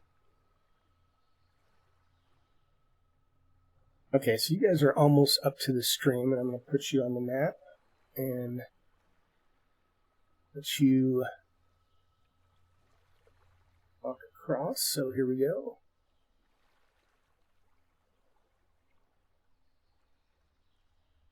All right. So it looks like you can see up in the northeast corner. It looks like there are some formations and rock formations up in the top right, and this screen looks like it's something that you're going to be able to get across just fine. You don't see any huge issues with it. So I think the tokens are unlocked, so you can do what you want at this point. If you want to cross the stream, it's up to you. As a barbarian is wont to do, head on over. All right. So you get across, or at least, as you guys are kind of walking across, and stop right there for a second, because as you cross and just get up into that little clearing,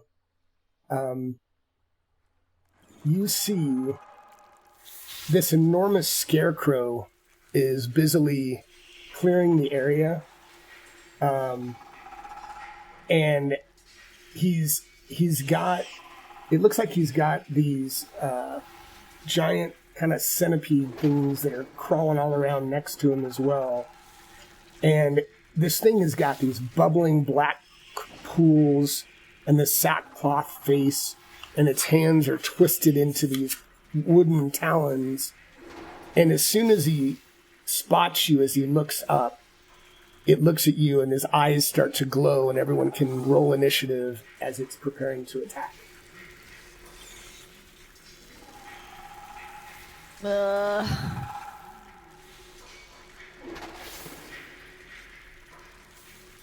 right, here we go.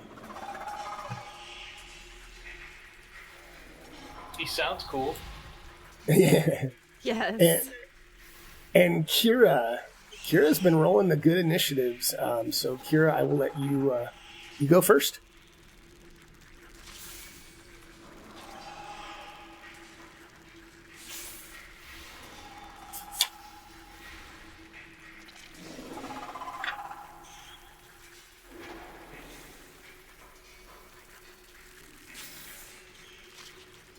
What say you, Kira? Oh, okay. Sounds good. Sorry, I was talking and realised I hadn't pressed push to talk. Do it all the time.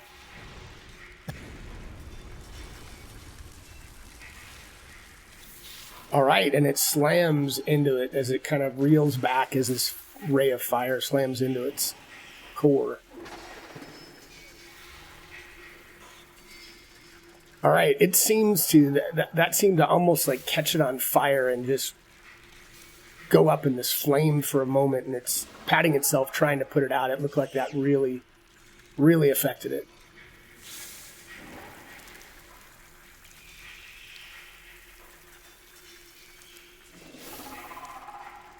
It's Okay. a 2-action spell, isn't it? So Yes, it is. My action.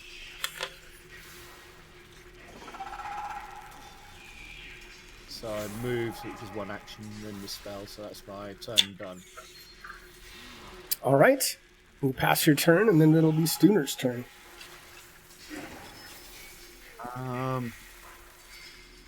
Sorry, you want 5?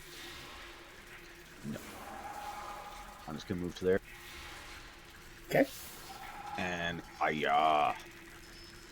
And I think you do get a minus, I'm trying to remember, I think it's a minus, we'll call it a -1, it might be a -2, but to go through your, the cover bonus. Oh, I can move over. I still Okay. have the room for that. All right, cool. What was I doing? Oh, yeah, fire. Yep. Oh, man. Hits it again.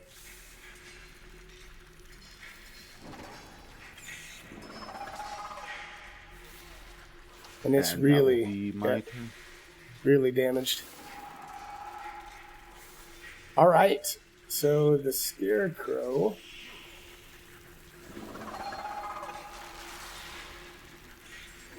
So it moves up right there and sees Shrika. And it's going to swing its claws at Shrika. So that's, let's see. Oh, it doesn't say. It's probably two. It's probably two actions. So yeah, it's gonna swing its claws at two hands at you.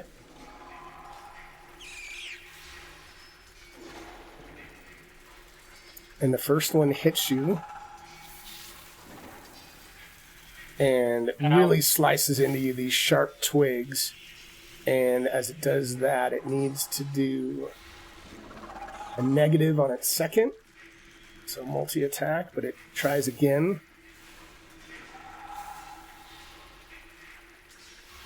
And that's a -4. Is that? Wow. It doesn't seem right. Hold on 1 second. D20. It says it minused. It said it's a 21. What's your armor class? 18.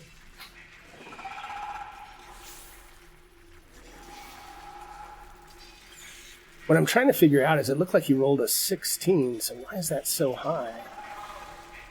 I'm going to say that's a miss. I need to figure that one out because he should have had a -4, which would have been 16 plus 5, 21 minus 4. Yeah, that should have been a miss. So, okay, he misses with the second, but he also gets... he tries to demoralize you. And so, roll this. Ooh, but he is not successful. All right. So this enormous thing is standing over you, still ready for his next swing.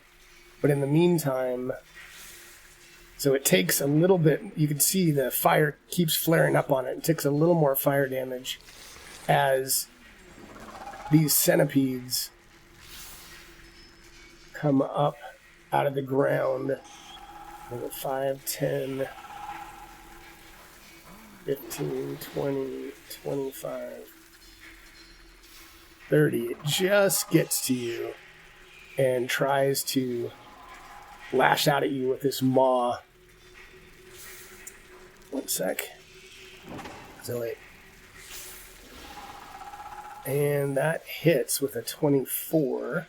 Must not have been targeted. That's definitely a hit.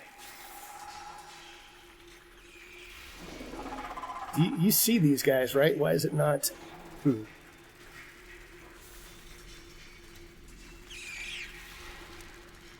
don't know why it's not showing you. That's interesting. I'll have to do this manually, but here. So it hits, and it does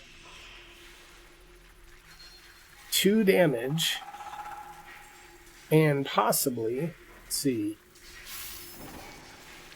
So go ahead and make a fortitude saving throw for me. All right.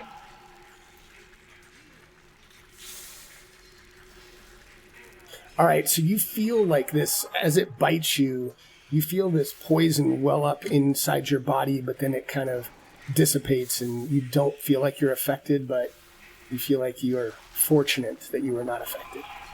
So Ezran, you now see this enormous scarecrow and these centipedes coming after you. Yes, I'm going to try my electric arc cantrip again.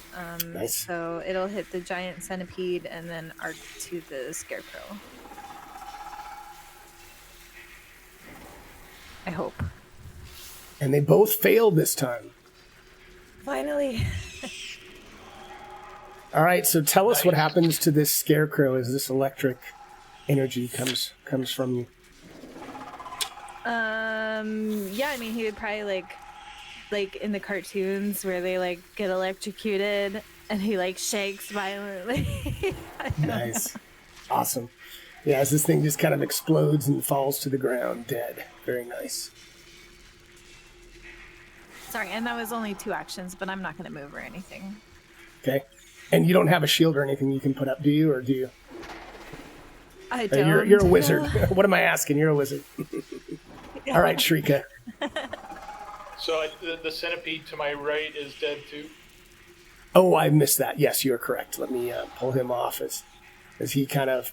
You got a crispy little critter that might be a snack if you'd like to take a diversion, but he's crispy fried. I'm gonna go ahead and rage. Okay. Yeah, and attack this centipede with my first attack.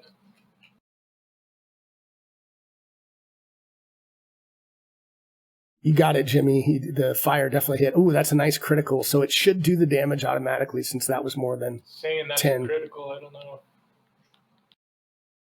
Yeah, it's more than 10 as armor class, so it should automatically. Oh yeah. So what happens to this centipede as your weapon cleaves through it? The head falls away and the body slithers back into its hole. Nice. I like it. All right. So as you see these stones that are all around you, and you all are out of combat, you're welcome to, one, does anybody want to, and you can move freely up to Shrika if you want. Does anyone need or want healing? I mean, you can, if we'd like. Yeah, I'll use my other elixir. Okay, great. Yes, I needed that. Great. Oh yeah, that was very, very well done. So you notice that these stones are all covered in complex writing, and you're not quite sure what it is. But if anyone would like to use either an Arcana or an Occultism check, you can try to figure out more about what these writings are. Ezra would like. Before that. I go up to Shrika after you use the potion. So, do you want any more healing? Yeah, if we get in another tussle, might be helpful to have a little headroom. I'll give you an extra D8. Much appreciated. There we go. Nice. That's better than the last one. Awesome. Ezrin would like to use Arcana, his Arcana knowledge. Awesome. Okay. Yes. Beautiful. So as you're walking around these stones and you're thinking to yourself, these remind me of something, and finally it dawns on you, and you think that these stones originate from the old Kalaran, which is a Cyclopean empire that occupied what's now the modern day Ioberia, and among many other places, kind of think Alexander the Great, right? Mm-hmm. But it was famous for its widespread worship of fiends and other horrors. And let's see it. So it seems as if this cairn shows that the Finidar forest is a great ritual battery for these Cyclopses, and it's a place to hold abyssal energy until it was needed. And you think that the energy was brought forth by these burning monoliths.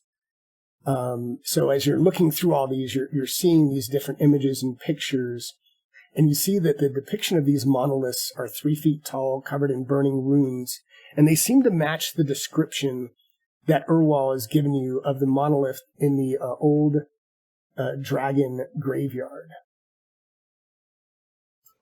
Does anyone have nature or planar lore? I have nature. Yeah, so if you look on your skills, you'll in the middle of your skills, you'll see some different lores sometimes. I have cooking and Pathfinder Society. Try if somebody does have nature. Yeah, if somebody does have nature, roll that for me.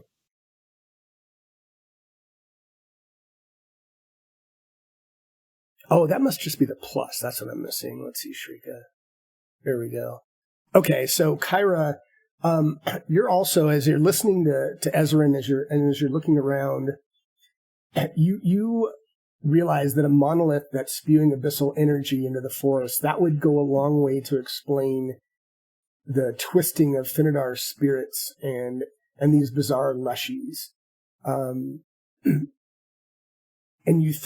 you believe that, given given that it's not completely overrun at this point with leshies, you believe that we're still relatively early in terms of this corruption, and you believe that if the source is removed, then there's a strong possibility that the forest spirits could return to normal in relatively quick fashion. You all also in front of both Shrika and Ezrin, that kind of big, what looks like almost a sarcophagus. It does look like a tomb that has a typical lid on top of it. So let me know if anyone wants to try to open it. You can, or you can continue on to where you believe you were intended to, where Urwal wanted you to go. If you guys want to step back, I'll be happy to shove this lid off. Just checking if I've got any relevant abilities. Okay. Like detect evil kind of things. Oh, nice. That's a good call.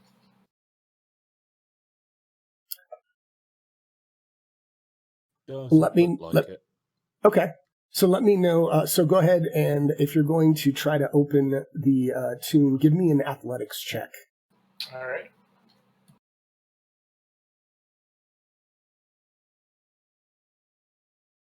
Oh, gosh. Just rolling. Horrible. You're trying, but it won't budge. It won't budge on you. Can I lend a hand? All right, I'll let you all try one more time and do it as a +2 with the extra assistance. All right.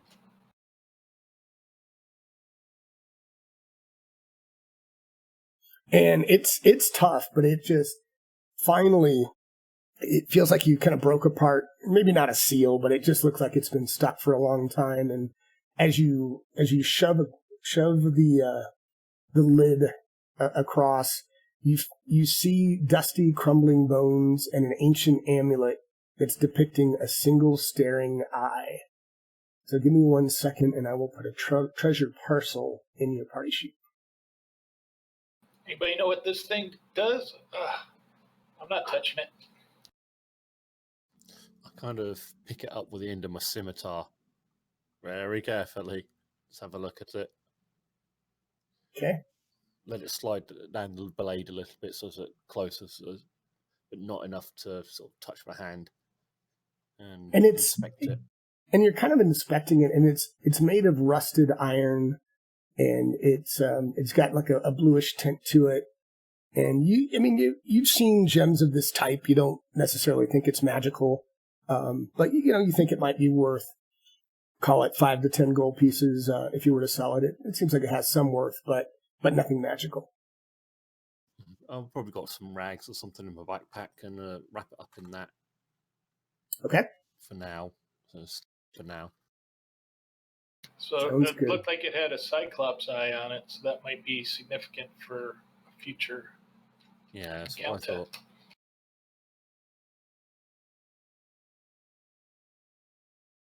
All right.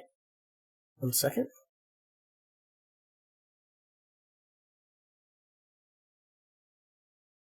All right. So as you continue along and you near this old goblin valley, the environment around you grows increasingly bizarre, and much of the area has been burned, charred, and ashen. And tell me, the one thing we haven't really done much of that we should talk just a bit about is exploration. So when you're traveling, or when you're outside of combat, there's other things you can be doing. You can be doing things like moving stealthily. You can have, you can be looking around and trying to look at the environment, seeing what's happening. So if you give me an idea on kind of what, as you're walking and moving towards, the location that Urwal has asked you to, give me a general sense of what you want to be doing, each of you, maybe starting with Kyra, just a general sense of how's your character moving and what are they doing as they're walking? Not walking overly stealthily, but I am walking carefully looking around, keeping my eyes open and listening to anything that's going on as well. Listen to sounds and even paying attention to if it sounds a little bit too quiet as well. Okay. Excellent. What about Stooner? Probably scouting would be mine. I think because I think there's an actual like definition for that one, right? There is. Oh, 1 second. Yeah. Okay. What about Ezrin? I mean, could I be looking for like signs of magic or anything like that? Sure. I'm not sure. Yeah, that's fine. Okay. Yeah, absolutely. Then that's what I would be doing. Okay, and what Shrika's, about? She's sheathed her bastard sword and has a javelin in hand and is looking for a giant hog to kill and skewer and cook up if needed. Nice. She's I like a it. Cool. So no, that's all good. And just so you know, we don't have to go through all these in this, but in general, and I like the way you all describe this. The things you can do are defend. So that would probably be something like raise a shield. You can hustle, move quickly, investigate. You can scout, which is what Stooner's doing, search. So there's kind of a handful of things you can do. And obviously, it might give you a little bit of a jump, or you might find something as you're walking through the forest. So as you're moving through, let's see, you start seeing these, you're going through these enormous thorny bushes and strangle vines, and the air becomes really thick and hazy with pollen, and it's got this like sickly sweet metallic scent, almost like rotten blood. And as you're coming through it, you come to this area that it's got leshies everywhere. And I'm going to share a map with you. Give me 1 second.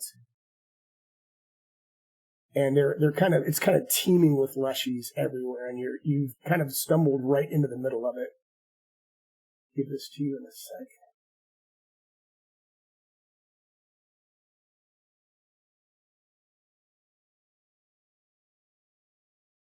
Wrong encounter. Is it?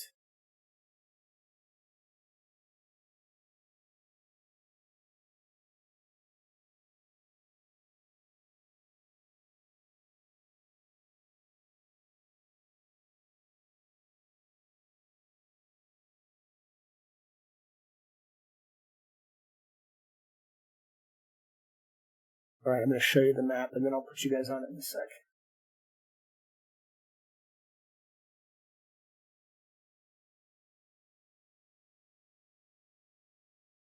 For some reason, it's not giving. I don't think it had the counter set up very well, because I'm not finding it. Counter C, there we go. What the heck? That's not the encounter. Oh, there it is. I think I'm going to take that owl claw out of the inventory and affix it to my sword. Okay, so critical hit. Okay, go for it. Yeah, I figured out what Envision does because I have a actual core rule book. Oh, great. It's you just have to think of a certain action or a certain way to activate it. Basically, it's a free action to do so. I'll be shrieking. Yeah, so when I rage, I'll shriek, and that'll trigger it. Gotcha. And then it's a one-time use, and then it crumbles to dust. Okay. No, thanks for looking that up. That makes sense. All right. So as you're coming into this valley, it's a peculiar and ominous place, and it teems with this uncanny life, and there are dozens of corrupted leshies just all around here. And they seem to be like standing around singing these really warbled song to each other. Some of them are standing up next to each other, like you imagine these various forms of these plant life creatures just playing patty cake with each other. Some of them are working But you also notice towards the back, so to the east on this map, you notice this monolith that is kind of glowing in to the eastern part of this map. And if anyone, give me if you would, a nature check. And you can do it in the open.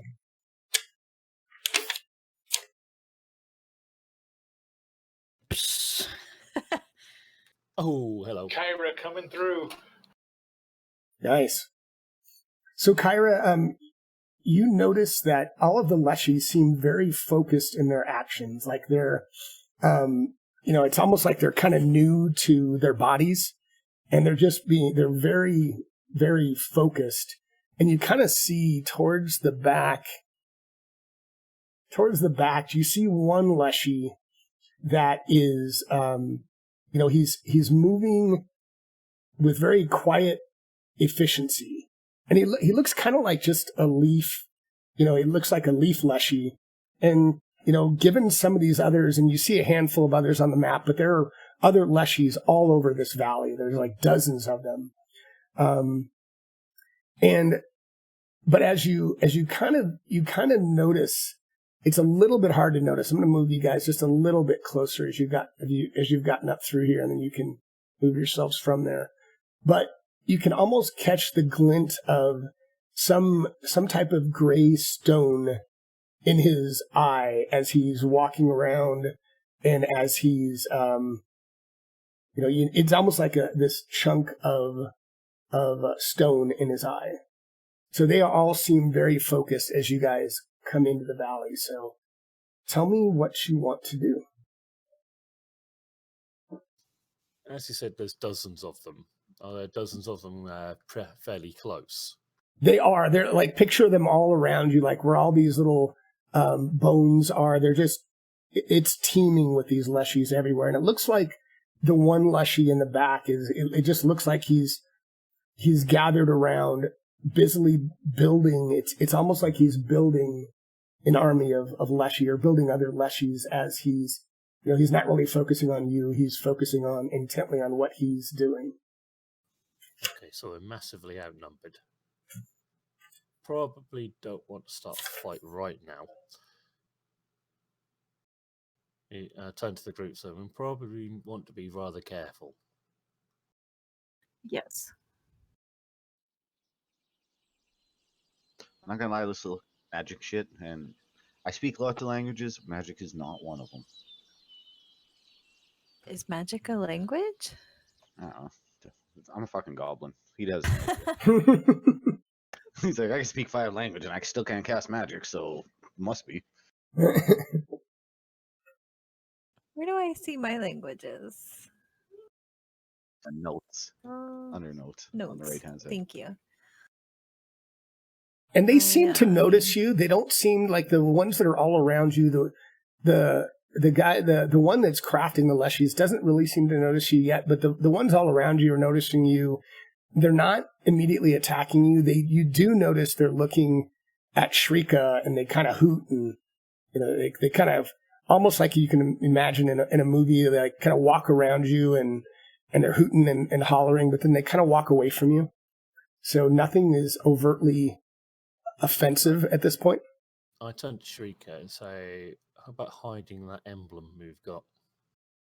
What if they might, maybe they, oh yeah, I don't know what I was going to say. Do they Never mind. appear negatively? Does it feel negative, their reaction, or excited? They feel, as they're looking at you, a bit agitated, but in general, they just seem to be doing their own thing and not really paying a whole lot of attention to you guys. I'm going to slowly walk towards that one in the back that's doing shit purposely and try and get a better look at whatever was in its eye that you were talking about there. Okay, like you can keep metal or something. You can move towards it. I'll have my hands up and out. Right. Okay. These guys don't know I can grab a bomb in a split second without thinking, but. Yep. And I will flip my cloak inside out so that the emblems on the inside can't be seen. So as you do that, Stooner, and so as you do that, Shrika, you notice that they seem to get less agitated, and they seem to kind of go about doing what they've been doing. And Stooner, as you get closer, roll me either an Arcana or an Occultism check. Ah, shit. Let's see if I got any bonus in any of them. And a couple of you, I would say Shrika and Kyra, well, actually all of you are probably close enough. Actually, though, Stooner, I would say since you were the closest up there, you do notice, as each body is being built, and he just finishes one as you're kind of walking up there, and you see this flash in his eye, and it seems to be flashing from this stone that's in his eye. Nothing else really jumps out at you, but there's that stone in his eye flashes, and as it does so, the Leshy he was building stands up and kind of like, almost like a newborn is on weak legs, or not a newborn, but a toddler on weak legs is kind of walking and trying to get his feet under him, and he's walking off to join the other Leshies in the area. And then point at the guy in the back, to my teammates, like there's something fucked up going on there. Yeah. I won't say anything out loud. I'll just Do you think it comes from the stone in his eye? Like if we could, I don't know, grapple him and take the stone out of his eye, maybe it would stop? I'm not sure. Lead the way. But as this Leshy, so the one that he just finishes, and it looks like it's got, and it's like an opossum body, but it's got like these leafy limbs, and it kind of starts walking towards you, and it gets like right in front of Kyra as it's kind of walking up, and as it does so, it takes a couple jerky steps forward, and then it disintegrates, and its head falls off, and one of its eyes rolls up and lands right at your foot, Kyra. And as it does that, the Leshy crafter kind of tilts his head and he says, No, the river pebbles, they were not a success. Very, very damp. Maybe needs an adderstone. Yes, adderstone works. Then they can see everything. Also, not slippery. I can tie the string.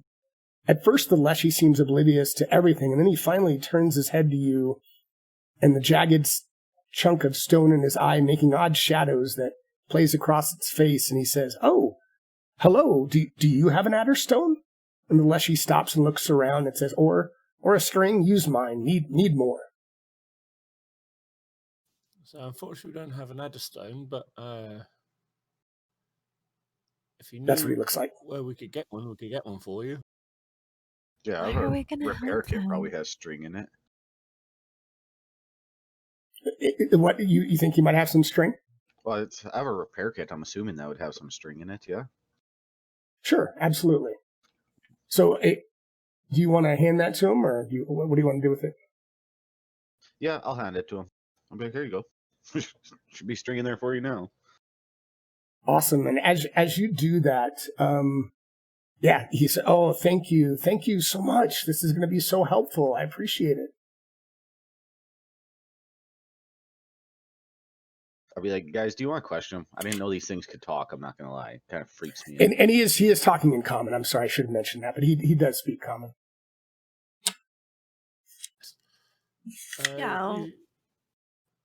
I said to him, so we encountered a few of these leshies back in the forest, and they're trying to set fire to everything. Do you have any idea why? And he looks at you and give me in the tower give me a diplomacy check in the tower. On it.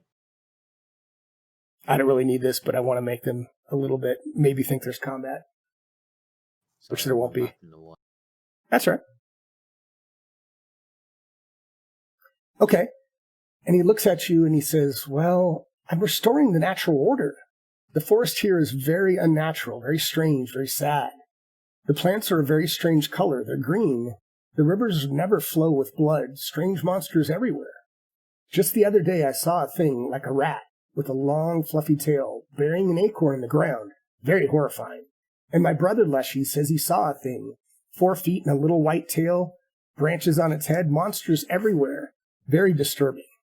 And he looks around, kind of really, anxious, and he says, And he says this, one of the smaller leshies, which looks like a fox that has been turned inside out and is leaking dead leaves from within, comes and bumps their head against the leshy crafter as if comforting him. And the crafter says, so I think something must be done. It's unnatural, this place. But I'm only one leshy, so I'm making friends. Together we'll make this place work right, proper nature with eye mushrooms and screaming flowers and snakes. Not these bad snakes, only one head. Very upsetting. Should have 16 heads, we will fix. It's a very difficult and important job. Leffy puffs up a bit and he says, but I can do it, eventually. It may take me a bit, though. But you are friends, too. You will help? The sharp stone glitters in his eye as he says, you look a little creepy, but maybe you're friends? We have to take that stone. Yeah. I smiled and said, yeah, it's just, you don't understand. People always fear what they don't understand. These things, they're not monsters.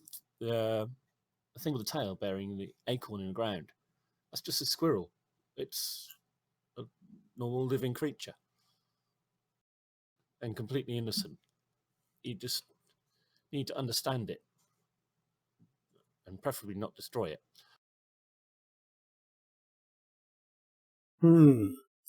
Something to think about. It's confusing, but something to think about, certainly. The world is a diverse place. You just need to understand, and then you won't be so scared.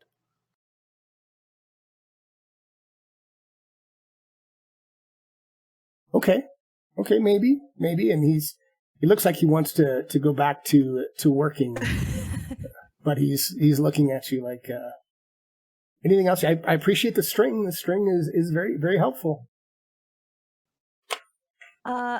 Friend, might I ask you, where did you get that stone in your eye there?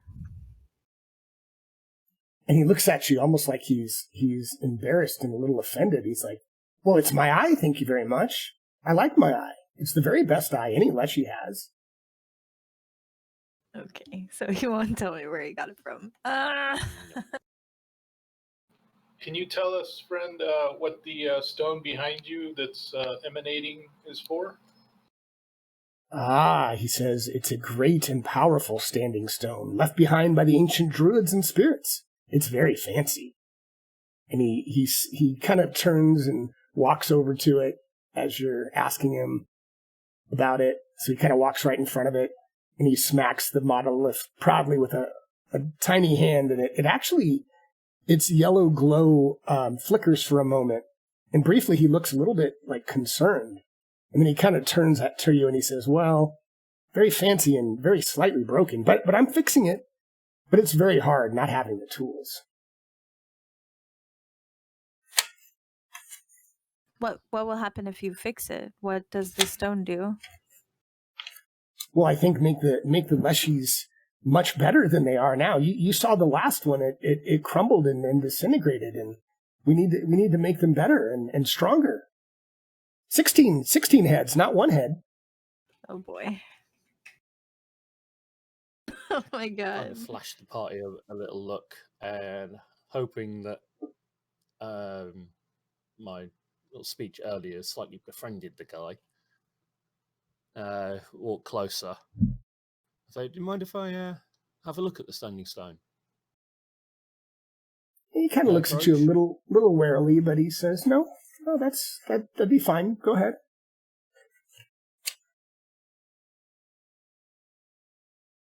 And get to there and look back at the party and sort of discreetly nod to sort of move up a bit. So do me a favor as you're looking at them. Give me either an Arcana or an Occultism check. I'm gonna die if I get too close to these things. I'm thinking the exact same thing. Oh. Yeah, I've got no bonuses in Arcana or Occultism. Shrika or if you, yeah, it looks like you don't, but does anyone else I that's up do. there, or Shrika, give me, if you have an Arcana or Occultism, and then and Ezra, you can try as well if you'd like. Okay.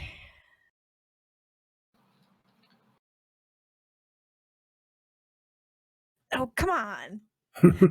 Shrika? Yeah, Nice. All right. Nice. Yes. I got nothing. So Shrika, I mean, you notice a couple things. I mean, as you're all around the stone, he's definitely paying close attention to all of you. But you realize, Shrika, so I think maybe it's the rest of the folks looking intently because you're not so trained in the arts of Arcana, but you do believe that you could certainly try to destroy the monolith, which would be very challenging and take a long time. But you're also noticing these Cyclopean runes all over it. And you think that it's possible by defacing a few of the runes, it might break the abyssal connection that is causing this evil magic energy. You think it might take a few minutes, and he's certainly paying attention to you closely, but you think there's a possibility that by simply defacing some of these runes, it might break the connection. All right, I'm going to casually kind of work my way back to get at. Don't want to let him know my intentions. Kind of get behind it here. I don't know how tall it is, but take out my my dagger and start scraping away at that rune. As you're starting to do that, he's getting pretty agitated as he's looking at you, and the other Leshies are starting to kind of move closer to you.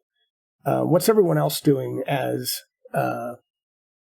Shrika is back there? And I'm going to try and keep Crafter occupied and fix their attention on me.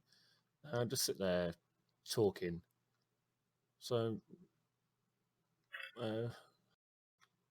how long have you been here trying to do this?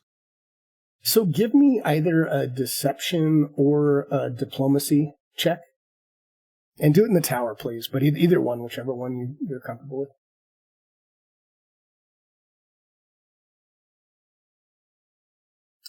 Okay.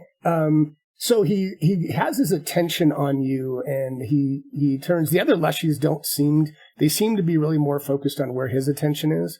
So he turns to you and starts talking.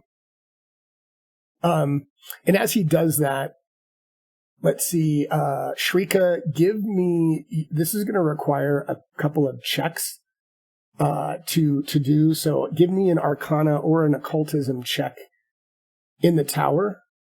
And in the meantime, the Leshy is talking. He's talking right now to Kyra. Okay. So it looks like you've gotten, a bit of a couple of them. You're able to chisel them away, and they're starting to come down. It looks like the stone is flickering just a bit as you're doing that. And as that happens, the craft Leshy snaps his head back to you, and he's focused on you again for the moment. I palm my dagger and kind of look around like I'm just kicking back over here.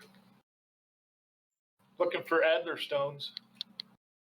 That's what I say. Okay. And he looks yeah, go ahead. So these stones you're looking for, the adder stones, where would we find one? Oh, rivers are very, very good. He kind of puts his attention back to you. He says, rivers are a very good place for adder stones. And give me another, again, diplomacy check in the tower. Shrika will start chiseling as he sees it. His attention. That was bad, but... Okay. So he talks to you, but he seems to, at least at the moment, seems to have one eye still glued tightly to Shrika. He's kind of paying attention to you, but he's still much more focused on Shrika. What's everyone else doing? Stooner and Ezrin, what are you all doing? I'm playing with elixirs of fire. Okay. Ezrin? Just like a circus clown. I'm Nice. watching the other leshies to see if they're moving closer, if they're, acting aggressive, or just watching us. They seem to be. Hey, Yeah, go ahead. I was gonna say, hey, wizard, you might want to give me a hand here. I'm struggling. Okay. I Okay. will go help him deface the runes then. All right. As you walk back there, he's definitely more focused. So, Kyra, what else? Tell me what else you try to do while he seems to definitely be focused right now, or he has a strong eye on Shrika. Just anything to keep talking. You Okay. said rivers are a great place to find Adderstones. Where is the nearest one? Okay. Give me another diplomacy check, please, in the tower.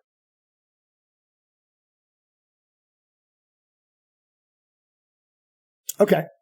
And he says, well, just a bit back, and then he kind of looks for a moment. That fire's not good for me. He gets a little scared, I think, as you walk up to him, Stooner. And he's kind of focused on both of you, though. I have it. Yeah. It distracted him a bit more. So he did say, yeah, there's a river just a little bit back. You may have seen one on your walk over here. And as he's doing that, either Ezrin or Shrika, go ahead and give me either, again, whichever one of you, an occultism or arcana, and do it with a +2 in the tower. Do you want me or? Yeah, I think you have more either training. one. Okay. That's why I called you over, because I have 0 training in Arcana. Holy moly. So as you do that, you're able to completely scrape off two of the runes, and as kind of the last bit of the second rune is scratched off, you see this yellow light flashes really bright in the stone, and then it completely goes out. And as that happens, Stooner and Kyra, you notice the crafty Lesher. He kind of looks over at the stone for a minute, and he blinks a couple of times, and then both of his hands come up like he's in a rage, but then he grabs at the stone that is set into his eye, and he rips it from his eye, and he smashes it against the ground. And as that, you see the leshies kind of, you start seeing some of their parts that have been cobbled together start sloughing off in the rocks and things, and they start seeming to, they're not completely normal, but they're looking a lot more like they're normal as it is for leshies. They don't look as corrupted. They still show some signs, like you might see that a bark pattern might look a little bit like a bleeding skull, or extra vines that are swaying and just seem to have a life of their own. But in general, things seem to start getting back to normal. Awesome. And the crafty Lesher looks at you and Lesher, what? I don't really know what happened. I don't know what was happening there, but maybe thank you is in order. I don't know. To be like, were you the one raising up all these evil things, like without knowing what you were doing? What evil things? I don't know what you mean. I mean, I'm just here with friends. Have I been doing something? I don't know what you're talking about. Well, I'll explain to him that leshies have been blowing up and attacking people and burning down the forest. Oh, and he's very, very upset to hear that, and he says, and I'll put away my fire bombs too. Okay, while great. I'm talking to him, because he doesn't seem like I'm going to need him right now. and he seems very upset, and he says, I am committed to the reconstruction of the forest, and I want to bring it back to where it was prior to all this. And from now on, I'm going to take the name of Blackberry. I will be Blackberry, not the conqueror, but the nature preserver. And he says, thank you so much for freeing me. Sweet. Yay! So as, what's that? Say again? Blackberry, the Guardian, perhaps. Yes, I like that. Very good. He says that has a nice ring to it. And as you all, as you finish here, as you make your way back into town and talk to Urwal, and you're greeted to really a hero's welcome. As you talk to them and relay how you were able to convince them without any combat to get the monolith back to its natural state. You're now known as the greatest heroes in the entire history of the region. And if you're ever back to Finidar Forest, you know you have pretty much anything you want. You're going to, you have a great reputation in the region, and, everyone is extremely proud of you and feels like that from now on the forest is going to be back to normal, and they're anxious to get on to other adventures with this crew. And that concludes the Blooming Catastrophe. Excellent job, guys. Nice. Awesome. Hi, everybody. I like that. I really wanted to burn shit, but I know. I mean, that was going to be it could have been a pretty epic battle if you guys really did try to, but that was certainly it was a good approach to it. So you guys did a great job. I'm burning hands So ready what, and everything. So I know there's always different tier levels for the enemies, right? Like, what was his tier level? Like, was it considered to be the epic fight, or was the Scarecrow supposed to be the epic fight? No, this one would have been the epic fight by far. The Scarecrow was relatively severe, although you guys did great with the fire immediately. You guys got him pretty quickly, but this would have been by far the epic fight if you would have gone that route, because that would have brought more Leshies in, and it would have been challenging not to have a TPK. So, especially with one person not fighting, because we probably still would have had to deface the ruin. Yeah, exactly, or something. Yeah, somehow destroy the monolith, or try to kill him and take out his eye, or something like that. That's what I was going to try. Kill him and take the eyeball out or something. Yeah. Hey, Rob. I was, if things went south, just gonna grab him, knock his knee out in the throat, and then just go in the scimitar. It's actually cool with Pathfinder. There is an actual trip mechanic, so you can literally kick people's feet out from underneath them. Yeah, there's a lot of different things. I don't know. It's neat. Some of the shit's like a throwback to 3.5, where you have you actually have more options. I don't know what most of them are. So it's only the fourth time I've ever played, but there is some neat shit you can do if you know about it. Yeah, what's fun about it is it's simple enough. Like, you guys, I think several of you, or at least a couple of you, were really new. Like Remedies, you'd never played it, and it's easy to at least pick up and start. But to Stooner's point, what I'm starting to like about it is it's easy to pick up, but then once you really get into it, you can really customize, and you can really get creative as you learn more about it. So I agree. I really like the system. I'm excited to do more DMing and get better at it, but it's a fun system. Thank you for running this for us and inviting me, Gwydion. Absolutely. Absolutely. Yes, and just really good times. And thanks to the folks in the stream. I see Rob and Svenster and so Stooner. Did we complete all our tasks? Or does this one have tasks?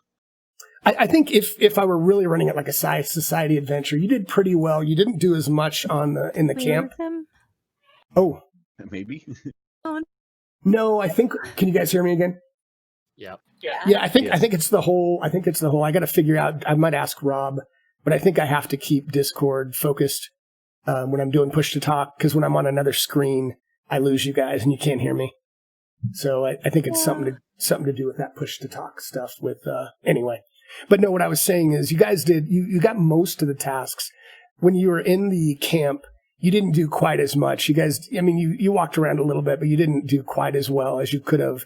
Like, even though you did the right thing, Stooner, with, not embellishing. I mean, what they were really trying to do is get the Pathfinder Society more kudos. So ironically, it would have been better for you to lie with her, which is interesting.